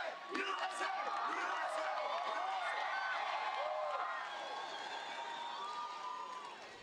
That was Utah Valley University, and you see Charlie there with a big smile on his face. He was always smiling. He was the joyful warrior. They killed the joyful warrior. I mean, I want to rewire my brain for that to be the image I remember of Charlie Kirk, as opposed to having seen those horrific images where I was just woken up.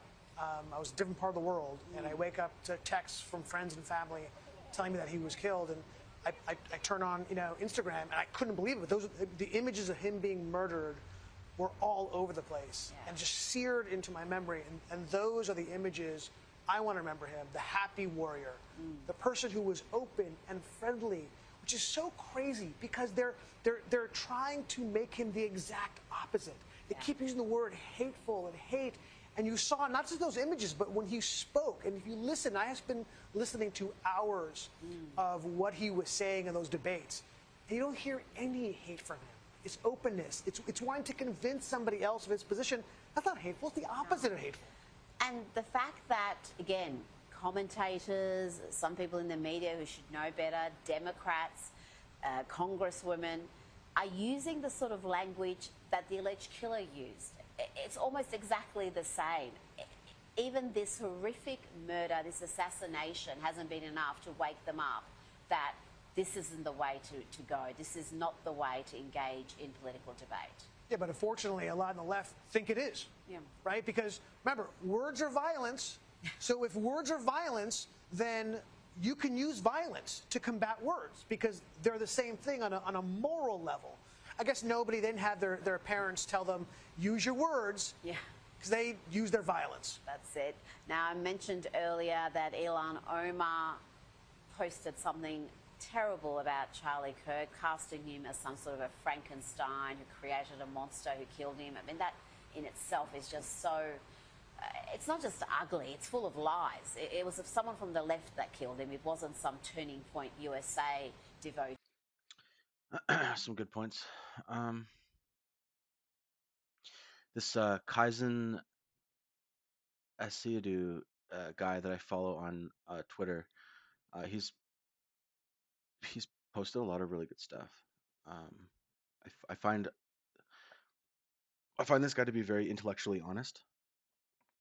A lot of his stuff is fundamentally like grounded in truths, in facts, facts most importantly. I saw a bunch of his stuff earlier about Charlie Kirk's views on civil rights, debunking rhetoric from either side. I think this is about who Charlie Kirk was. We should be clear. This is AOC, by the way. About who Charlie Kirk was. A man Alexandria Cortez, who believed that the Civil Rights Act that granted Black Americans the right to vote was a mistake.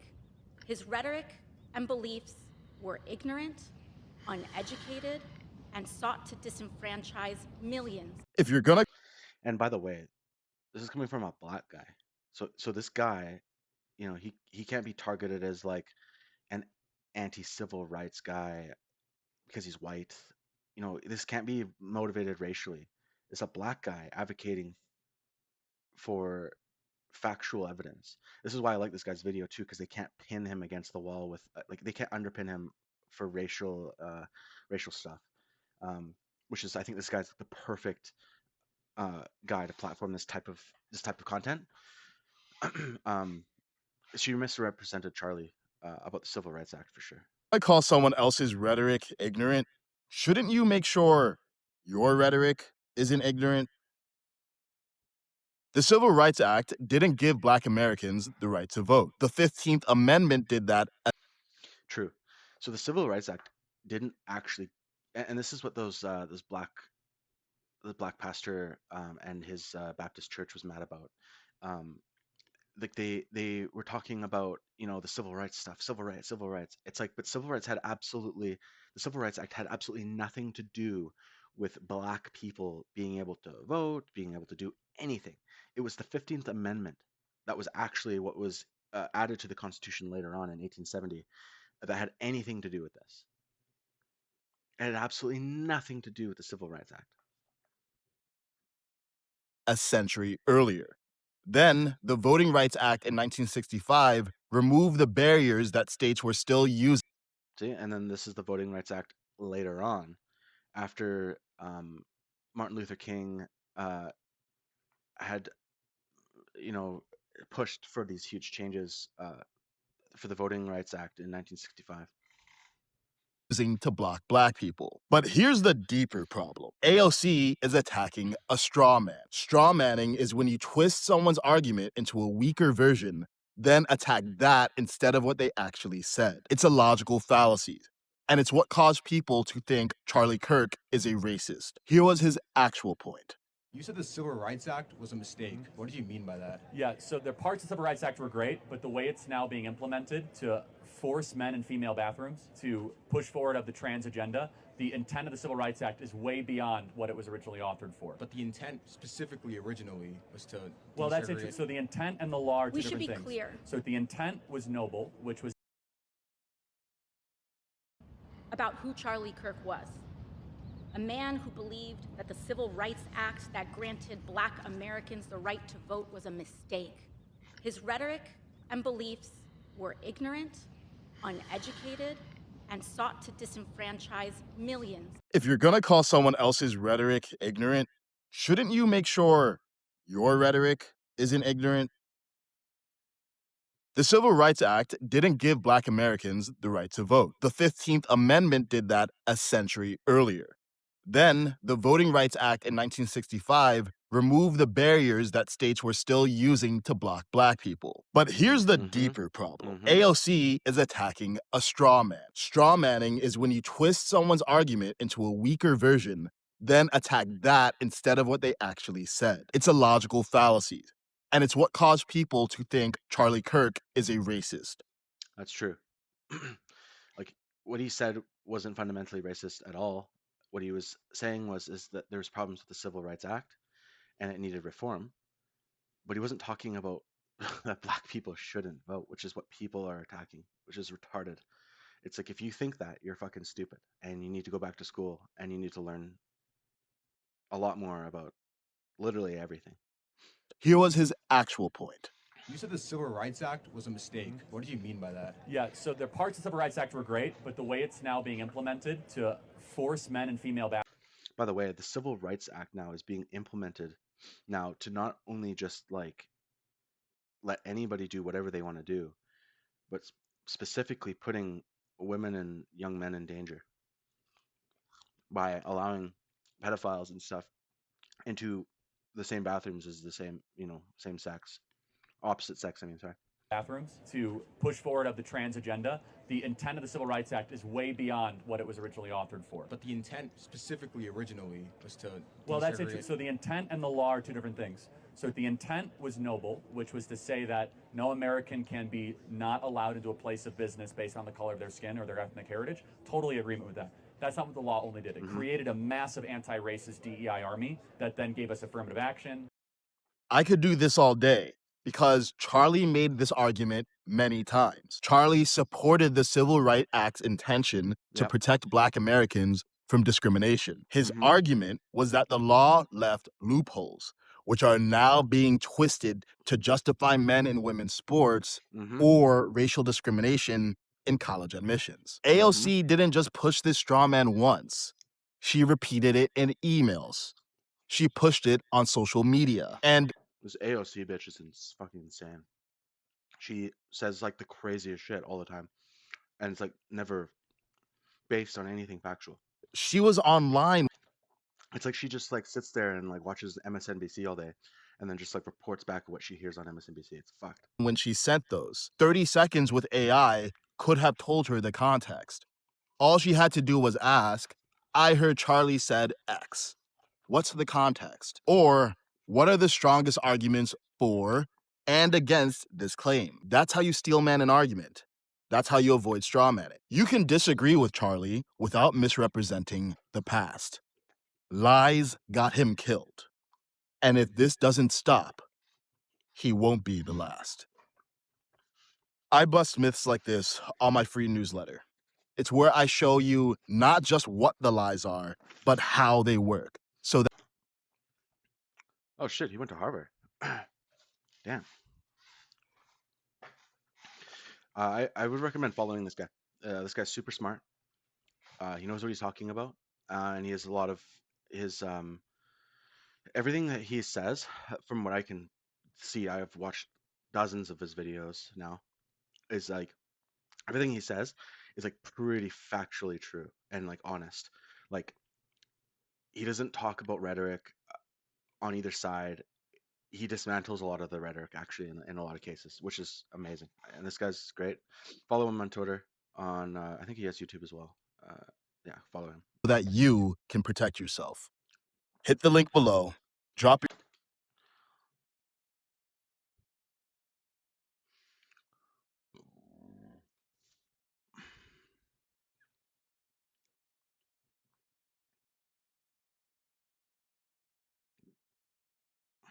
What's this? Oh, this is his website. Okay.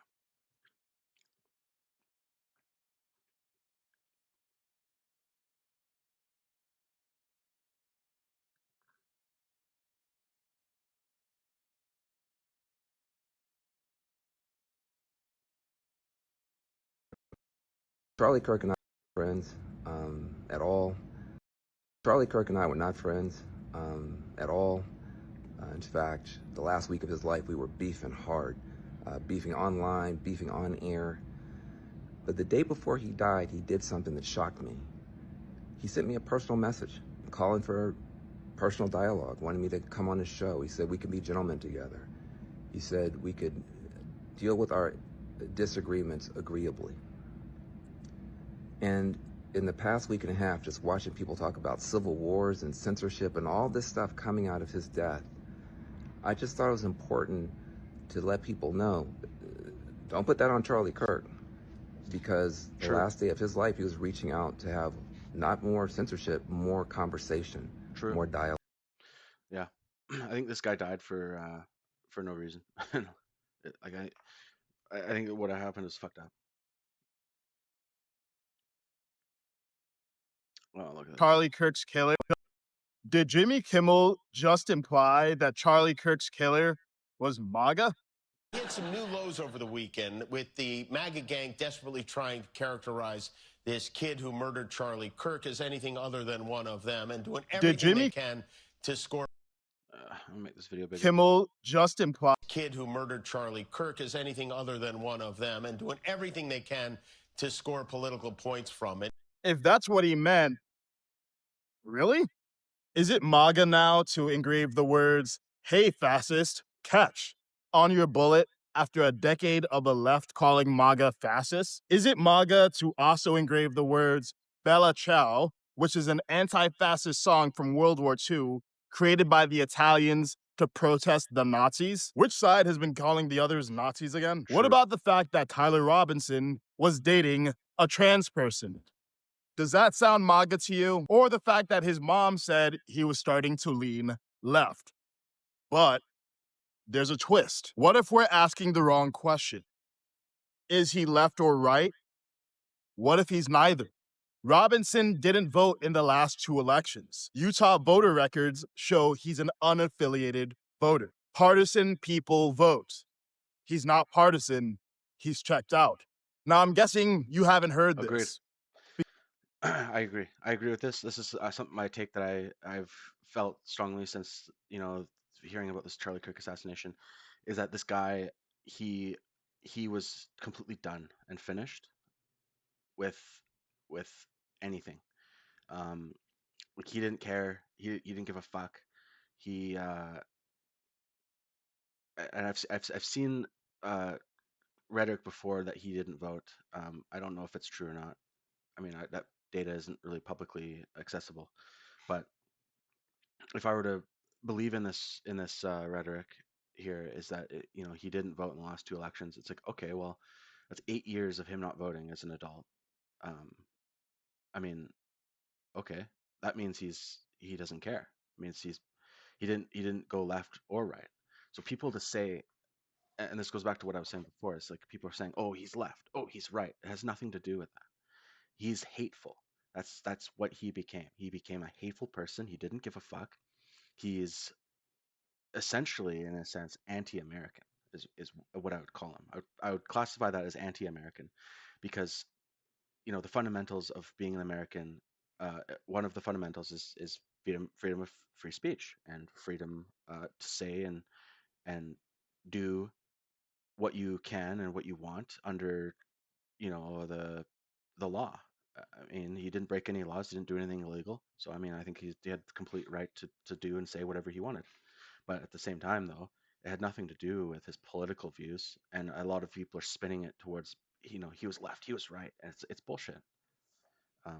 It's fucked up. Because we've been conditioned by mainstream and social media to view things in a false dichotomy, that everything needs to be either left or right. But Tyler...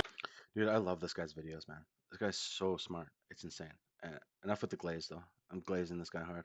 ...is part of something far more dangerous.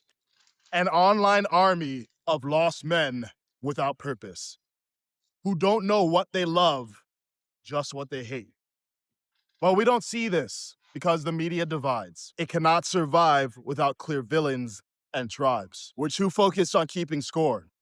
And if you haven't noticed, instead of solving problems, it's just creating more.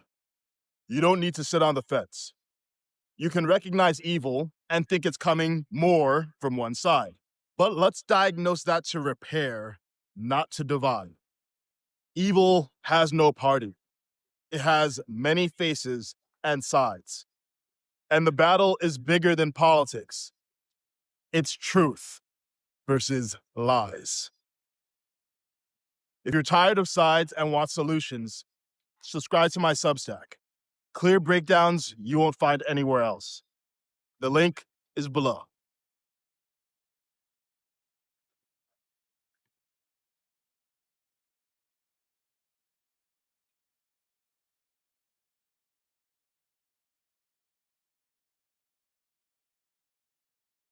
Characterize this. Oh, this is another With the MAGA gang desperately trying lows over the weekend with the MAGA gang desperately trying to characterize this kid who murdered Charlie Kirk as anything other than one of them and doing everything they can to score political points from it. In between the finger pointing, there was grieving. On Friday, the White House flew the flags at half-staff, which got some criticism. But on a human level, you can see how hard the president is taking this. My condolences on the loss of your friend Charlie Kirk. May I ask, sir, personally, how are you holding up over the last day and a half, sir? I think very good. And by the way, right there, you see all the trucks? They've just started construction of the new ballroom for the White House, which is something they've been trying to get, as you know, for about 150 years. And it's going to be a beauty. Yes. He's at the 4th stage of grief, construction. Demolition, construction. This is not how an adult grieves the murder of someone he called a friend. This is how a 4-year-old mourns a goldfish, okay?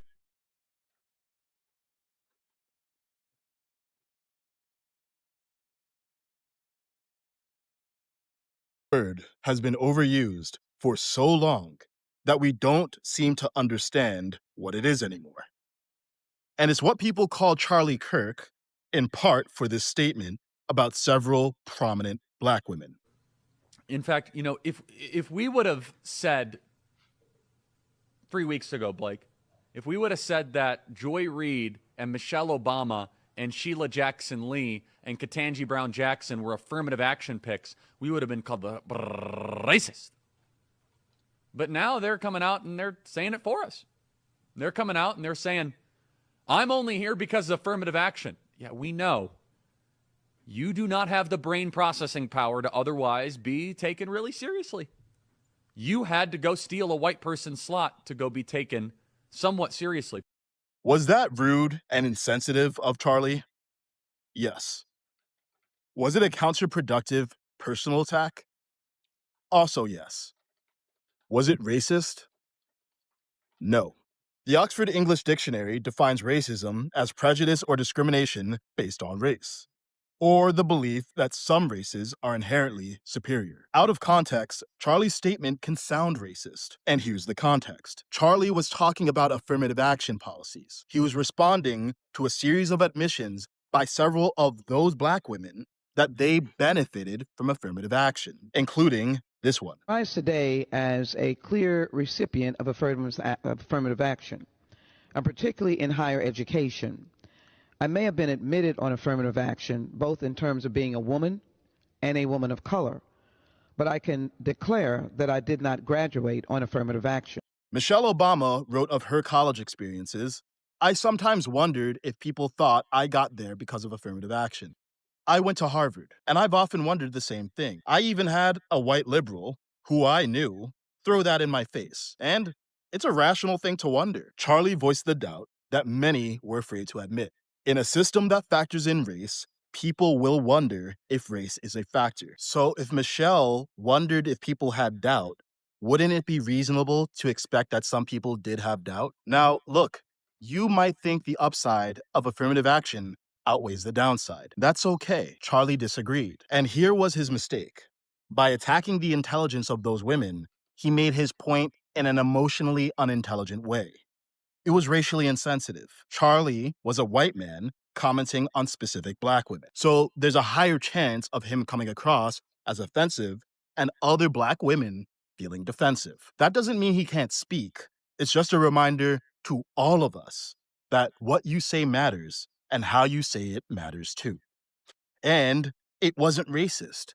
He didn't say they were unqualified because they were black. He said he thought they were unqualified and speculated they were elevated because they were black. And affirmative action policies create the conditions for that speculation. He attacked specific individuals who he thought benefited from a race-based policy. He did not imply that their race made them inferior. Which brings us to our bigger problem. Charlie was just killed. People are celebrating his death. His comment was insensitive, and celebrating death is inhuman. That would be true even if that statement was racist. But that's the problem with social media. An insensitive sentence gets called racist. And then racists get the death sentence. Then people rush to explain, I don't condemn violence, but this is why I'm not bothered. We should all be bothered. We think we know the whole truth, but we don't. Algorithms give us news that confirms our views. So people don't see the Black Leadership Summits Charlie organized. They don't see how he had Black allies who he listened to when he made mistakes. Social media is warping our reality and our humanity. A bad argument doesn't make a bad person, but we exaggerate the bad and explain away the good. And now, many are celebrating the death of a man they're certain they understood.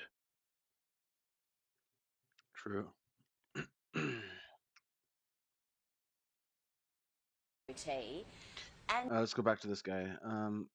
So this guy, fuck's this guy's name again?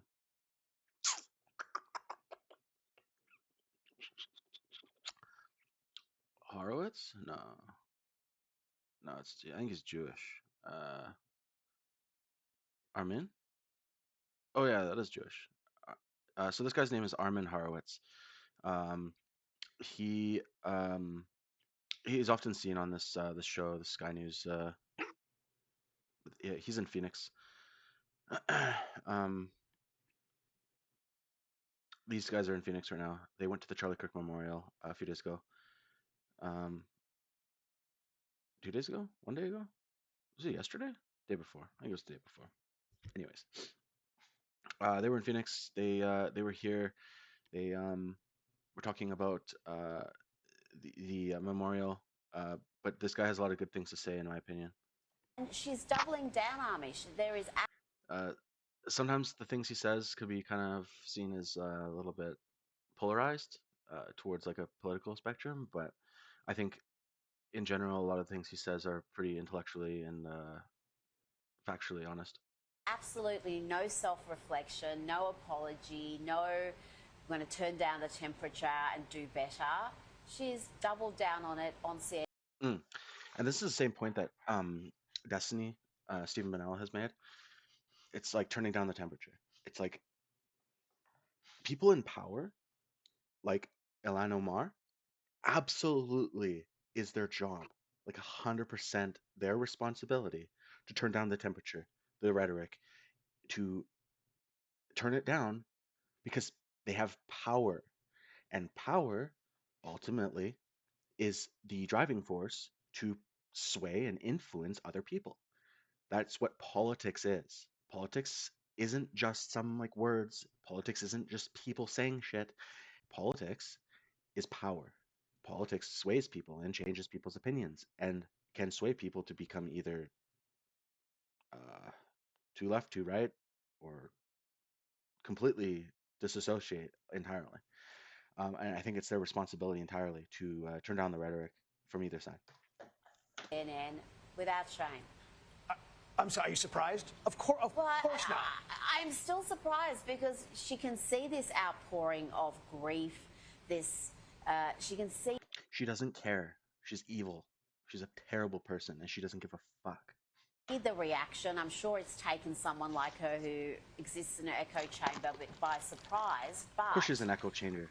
She's Muslim and she doesn't give a fuck. Not take even a moment to reconsider her position. She was born and raised. Shame and remorse are... She was born and raised in an ideological system that condemns and destroys people for not believing what they want to believe. That's like the standards of Muslim ideologies. Is that like if you don't believe in what I believe, I will martyr you and kill you. It's in their Bible. Not words or actions in the vocabulary of the left. With that being said, though, is I've had Muslim friends, and they're great. As long as they're not extreme, they're great because they essentially believe in an Abrahamic religion, which is essentially a branch offshoot of Christianity. They're allowed to believe what they want to believe. I'm not saying that they have to believe in whatever I believe in. I don't care about that. I don't care about any of that. They are free to believe whatever they want to believe. It's their religion, it's their belief. But this Ilhan Omar has fundamentally taken on and augmented her power with her beliefs as well. And I believe someone in power should not be able to do that. I think it's a problem with her anti-American beliefs do not coincide with her being in a position of power within the U.S. government.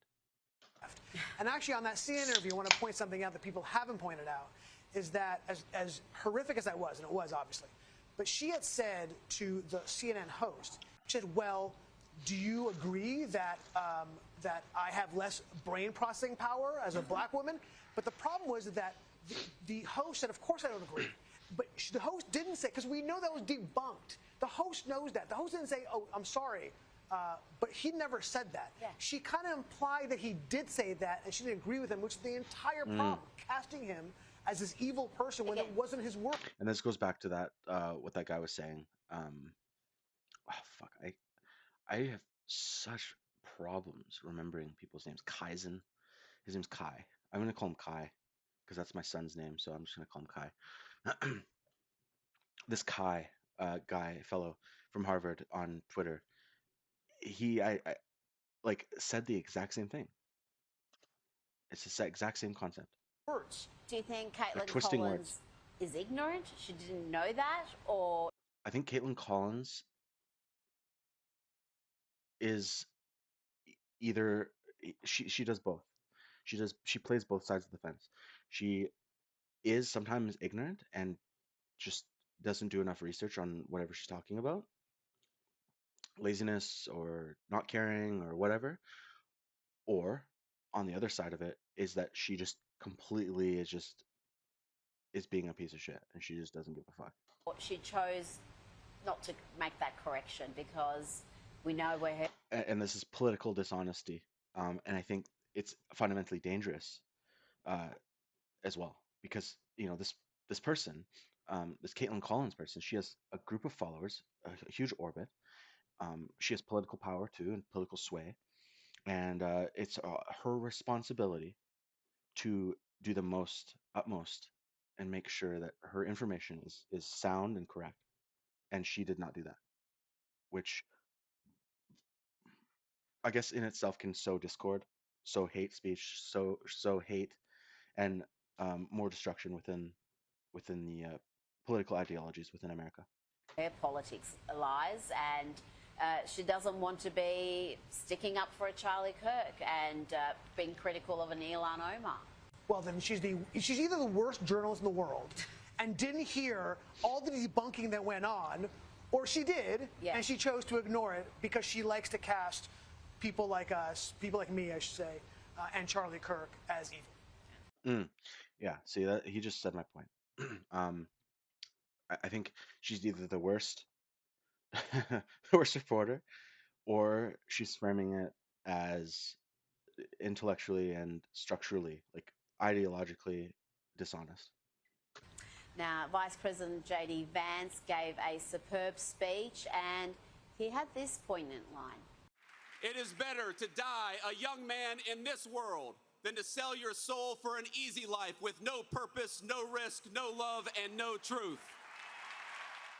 I mean, what do you make of the role faith played in today's memorial? Just about, in fact, every speaker talked about faith, and it was so important to Charlie. His Christian faith was the most important thing to him, and his values, the way he lived his life, what he preached, was centered around that. I mean, faith is an important part of what makes us more human, right? What brings the humanity out of us. And when we look at Charlie Kirk and say he was this happy warrior, well, that goes hand in hand with his faith, because that's what his faith taught him. Yeah. And I think that, and again, when we go back to contrasting the rallies of the left, these are rallies devoid of faith. And when you don't have faith, when you don't have a belief in God, that's when you devolve into violence, I think. And I think that that's why we see what happened today in Arizona, in Glendale, Arizona, was such a loving, warm embrace of life. This guy's Jewish, by the way. As opposed to a demonization, I think it's because of the faith. And yet, at a funeral, we had the sort of security you might expect if you're entering the Oval Office. It took hours for everyone to go through. No one was really complaining. You had the president there, the vice president, just about every senior member of the administration, so you can understand. But the fact that you can't even have any sense of security at a funeral speaks to just what a crisis point there is in this country when it comes to political debate. There is nothing that's off limits. Those days are over. Those days of being able to walk on a college campus, give a speech in an open area are over. Look, I get death threats all the time. Everyone I know who is in this world gets death threats repeatedly. Ben Shapiro can't give a speech on a campus without having a phalanx of security guards and police officers, not to mention his own personal security. Yeah. And I think what we learned is that, look, if somebody wants to kill you, right, they're going to be able to do it. If they're willing to trade, they may not have to die, but they're willing to trade their freedom, they can do it. It's a scary time for people who want to speak out. But we have to. We have no choice. I think it's something. That's true. We don't have a choice. We have to. I think the moment anybody stops out of fear or stops out of not being able to say their free mind or free speech is a moment when there's something seriously wrong with this country. It happened in Canada a lot of the time during COVID, and I think there's something ideologically wrong with a country when it bans free speech. Douglas Murray said, when something like this happens, you spread the risk. I think he was actually quoting Ayaan Hirsi Ali, who's intimately aware of the horrors that can come from extremists attacking you for your opinion. Now, the New York Post has a great editorial on the funeral. They called it a message to the mainstream media.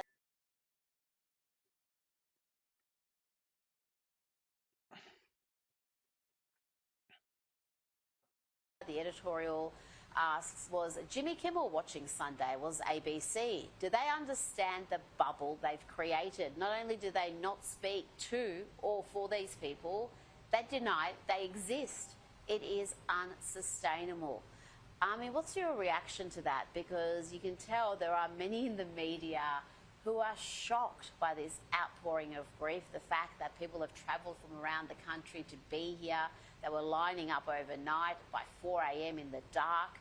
There seemed like tens of thousands waiting to enter the stadium. The crowd was huge.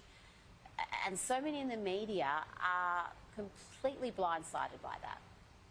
Yeah, because, look, you know, it's so interesting. The outrage we saw to Jimmy Kimmel's firing as compared to the outrage of an assassination of a cultural and political figure. It's incredible to me. This is what the left has done. It doesn't matter. They're more outraged about a hack comedian who had no audience, right, than truly a significant turning point in our culture. An assassination of a political figure did not draw as much ire from the left as a firing of Jimmy Kimmel. And they didn't mention it at the Emmys, did they? Not even a passing reference to this significant event. Do you think that was possible? I mean, really? You would think, when I started seeing major sporting leagues having a moment's silence, doing some of them fairly lengthy tributes, I thought maybe the culture has shifted and that would be reflected in Hollywood. But no, Hollywood is running not only its that, own show. Hollywood demonized people in Hollywood who said anything nice about Charlie Kirk. Yeah. Not that they supported Charlie Kirk, God forbid, but people who said, like, a killing of Charlie Kirk is a terrible thing, like Kristen Chenoweth. Yeah. And she got roasted by Hollywood for showing empathy. It's a sick, sick place. Now, the left, the Democrats, are suddenly passionate about free speech or what they think. Yeah. So this is what's happening right now. The Democrats are suddenly very passionate about free speech because the Conservative Party has done exactly what the Democrat Party did for the last 8 years, consistently has done and tried, or sorry, 4 years, sorry, because Trump was the one prior to that. It was Trump, Biden, and then Trump again. So, so the 4 years prior to that. So what happened is they are the Democrats. They were censoring so many people about COVID, about the vaccines, about trans activists, trans rights, and they were, advocating for putting, these, what the fuck are they called? They were advocating for putting in drag, like these drag shows into children's schools and stuff, and like teaching about drag and all this stuff to kids, and it's like, okay, and then these people on the right side, the conservatives, they're like, well, no, like this is fucked up, this is wrong, this is not acceptable, and then they were being censored for saying that opinion, and then the Democrats were consistently being like, yeah, like fuck these guys, we're gonna cancel them, we're gonna censor them, we're gonna, it's hate speech, they're not allowed to say that about us, and then it's like, okay, it's fucked, it's chaos, it's crazy. And then now that Trump's in party, now it's the whole thing, but on the other side. It's like completely switched sides now. It's like, okay, now the left is like, oh, you guys are saying really hurtful things, you guys are being really mean, you guys are dismantling things that we had put into place, that we've been trying to put in place for last, however long, 4 years, 8 years, however long, whatever. Um, you know, and the right's completely dismantling it, and they're butthurt about it. And they're like, okay, well, we don't like this, and then now they're being censored. It's essentially fundamentally tit for tat.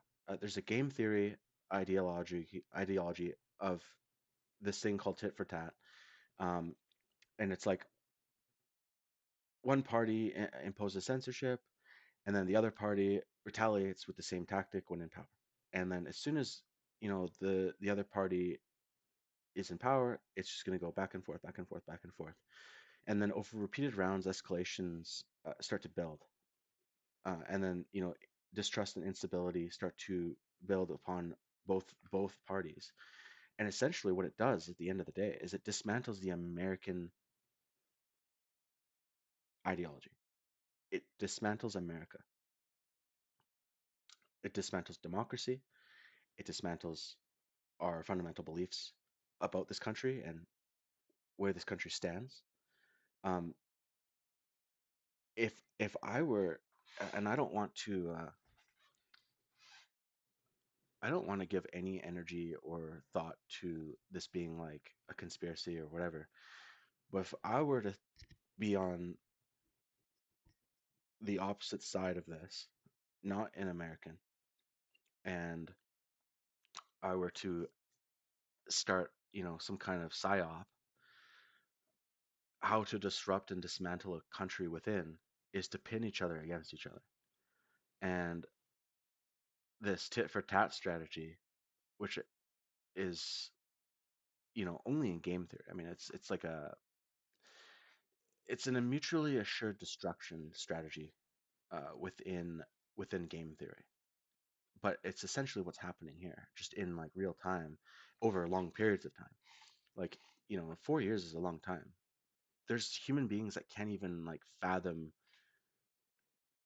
strategizing over the course of just 1 year. There's people on this planet that don't even have like a 1 year plan, a 2 year plan, a 5 year plan, a 10 year plan. There's people that don't even plan. There's people that just live day to day, paycheck to paycheck, like hour to hour. They live in like survival mode. There's no possible way that some of these people can think like beyond that. So to expect the regular citizen, the regular individual to think beyond like what's beyond all of this is probably not realistic. Um, but yeah, let's go into this because I think this also has a huge. So when I took politics in university for a bit, um, and I read a book called The Prince from Machiavelli. I think this has a really this book from Machiavelli has a very um, fundamental puzzle piece to fit into with this U.S. tit for tat strategy that's happening within America right now. But I'll continue with this video. I think is free speech. Jimmy Kimmel's terrible program, low rating program, has been pulled off air. And Army, it's incredible. They're trying to make Jimmy Kimmel the victim of this entire catastrophe. Somehow he's the victim, he's the one who's being targeted and persecuted, as opposed to the man who's had his life taken from him. And he was persecuted with the Biden DOJ. They were investigating Turning Point, him personally. He spoke about his fear of ending up in federal prison if a Democrat was elected president again. Look, I'm not. Which is true. Like today, it's Democrats silencing Republicans. Tomorrow, it's Republicans silencing Democrats. It's the same rhetoric that happens constantly. It's the same, it's the same retaliative, dangerous precedent that keeps happening over and over again. Not a fan of the government getting involved in some of the government should never be involved in this stuff ever. Like the government should be instilling policies and laws to protect the people, not to dismantle people from within. Jimmy Kimmel. I don't think it's a good idea. I think it sets a bad precedent, and I promise you it will boomerang when there's a Democratic president. But it already has. This is the point that Republicans make. Those sort of arguments ring a little hollow because the Democrats go out of their way to silence they always have. Their political opponents. Right. There's a boomerang argument of Howards' point. This guy's Howard's. He's saying government intervention is censorship. In the case of Jimmy Kimmel's firing under like the alleged pressure from the Trump administration and the FCC chairman, it sets a dangerous precedent for America. And I agree. I fully 100% agree with this, because today it's Democrats silencing Republicans, and tomorrow it's Republicans silencing Democrats. And then it will be this thing that I was saying before. It's going to be tit for tat, constantly. And it's going to build escalation, because it will. It 100% all the time, every time, always will, unless one side stops. And it's the same concept that what Destiny was saying. Destiny was saying this tit for tat strategy, like that is like fundamentally happening within the political sides between the left and the right.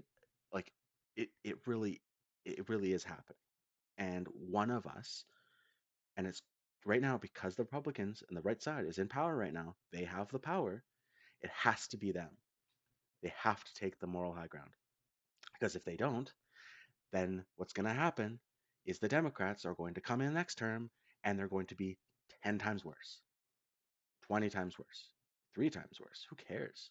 But the cycle of retaliation, one side uses the tool of censorship and the other side justifies doing the same thing when they're in power. It's what's going to happen.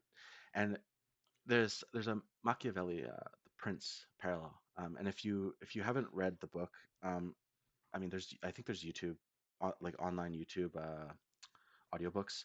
I encourage you to do so, because it's really good. So Machiavelli essentially argued. He argued that the ruling class should use power pragmatically, and what this means is that, like, cruelty and deception can be justified if it stabilizes the state or states, in this case the United States, or maintains authority. So, like, if we're in an authoritarian regime, which we kind of are, I mean, I think Donald Trump aligns more on this political spectrum of being a more of authoritarian um, than anything else. Then I think what's happening there is like Donald Trump is going to use his authoritarian power to stabilize and maintain authority within the country. But that's not how democracy works within the United States. Because in 4 years, he's going to be gone. And then it's very possible that the Democrats will win next election because they're tired of Trump's shit. What's going to happen is all that cruelty and deception that Trump was displaying throughout his entire campaign, it's going to be 10x on the Democrat side. And I think, and so this Machiavelli guy, he warns that unchecked reprisals and vendettas will destabilize government. It absolutely will. It's gonna. I mean, we saw in Italy with the mob, because they were, they ruled Italy for a number of years, and these rulers, like, they have to avoid cycles of vengeance because they weaken legitimacy and incite revolt. And this is exactly what we're seeing inside America right now. And it will happen. They are going to weaken the economy, weaken the government, and it will cause more wars. It might possibly cause a civil war, and we have to stop. What else?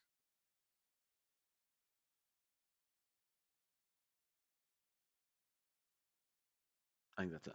So I don't know. I think perhaps if they get a taste of their own medicine, if they're held to their own standards, I don't like it. Maybe from they'll either side. back away from this sort of cancel culture. No, I don't like it from either side. I don't think it's healthy. Well, Having I mean, said the that, man he's lost 70% of his audience. he should have been. Don't get me wrong. He should have been years fired. ago. I have no problem with being firing. I don't like any government intervention. Well, of course, we don't want government intervention, but again, from what we've seen reported, he not only said something that was verifiably a lie, and he knew was a lie, he still said it. He had no intention. I think this is his responsibility to put on track this rhetoric again. I think she's trying to set up this rhetoric as something maybe more intellectually dishonest, but I think what I think what he needs to do is, then he needs to set the precedent to define the rhetoric to more intellectually honest, just to being more intellectually honest, in my opinion. Intention of backing away. Like Ilhan Omar, he wanted to go back on the next program and double down on those attacks. And in that scenario, I mean, what could ABC do? They've just had a massive payout. Unless they just are happy writing checks endlessly, they have to take some action. We're in the media business. We know they're not willing to write. They're not happy to write endless checks. Look, they were looking for an excuse. There's no question about it. I mean, you saw what happened to Colbert. Yeah. It was the same. Late night just isn't driving revenue. Their costs are out of control. Jimmy Kimmel makes a huge amount of money relative to the amount of audience they bring in. Oh. It's not worth it. They were looking for a reason, and he gave it to them. Maths ain't mathsing, as the kids say. It makes no sense. Right. And I think I think what his point is that, like, right now conservatives are in a position as the non-aggressors, but as reluctant participants, victims, so to speak, in a vicious cycle. And I think this is completely false. This boomerang effect, so to speak, you know, you throw the boomerang and it's going to come back. What's going to happen is this metaphor that we're putting towards this is like it's going to paint cancel culture as sustainable and dangerous, when in fact it is the opposite of that. It is unsustainable and dangerous. Sorry, I said it is cancel culture as sustainable and not dangerous, as fruitful, as something that is going to be good for us, but it's not. It is unsustainable and dangerous for everyone, not just one side, but both sides. I think it quietly appeals to moderates as well, who recognize like institutional fragility. What's going to happen is there's going to be power creeps that are going to happen, and it's going to pop up, and it's going to destabilize either side, and it's going to create one of two or three scenarios. Lefts are going to continue voting left. Lefts are going to move to the middle and not vote at all. Or lefts are going to move to the right, and they're going to vote right. And vice versa for all three ideologies. It's going to just completely shift the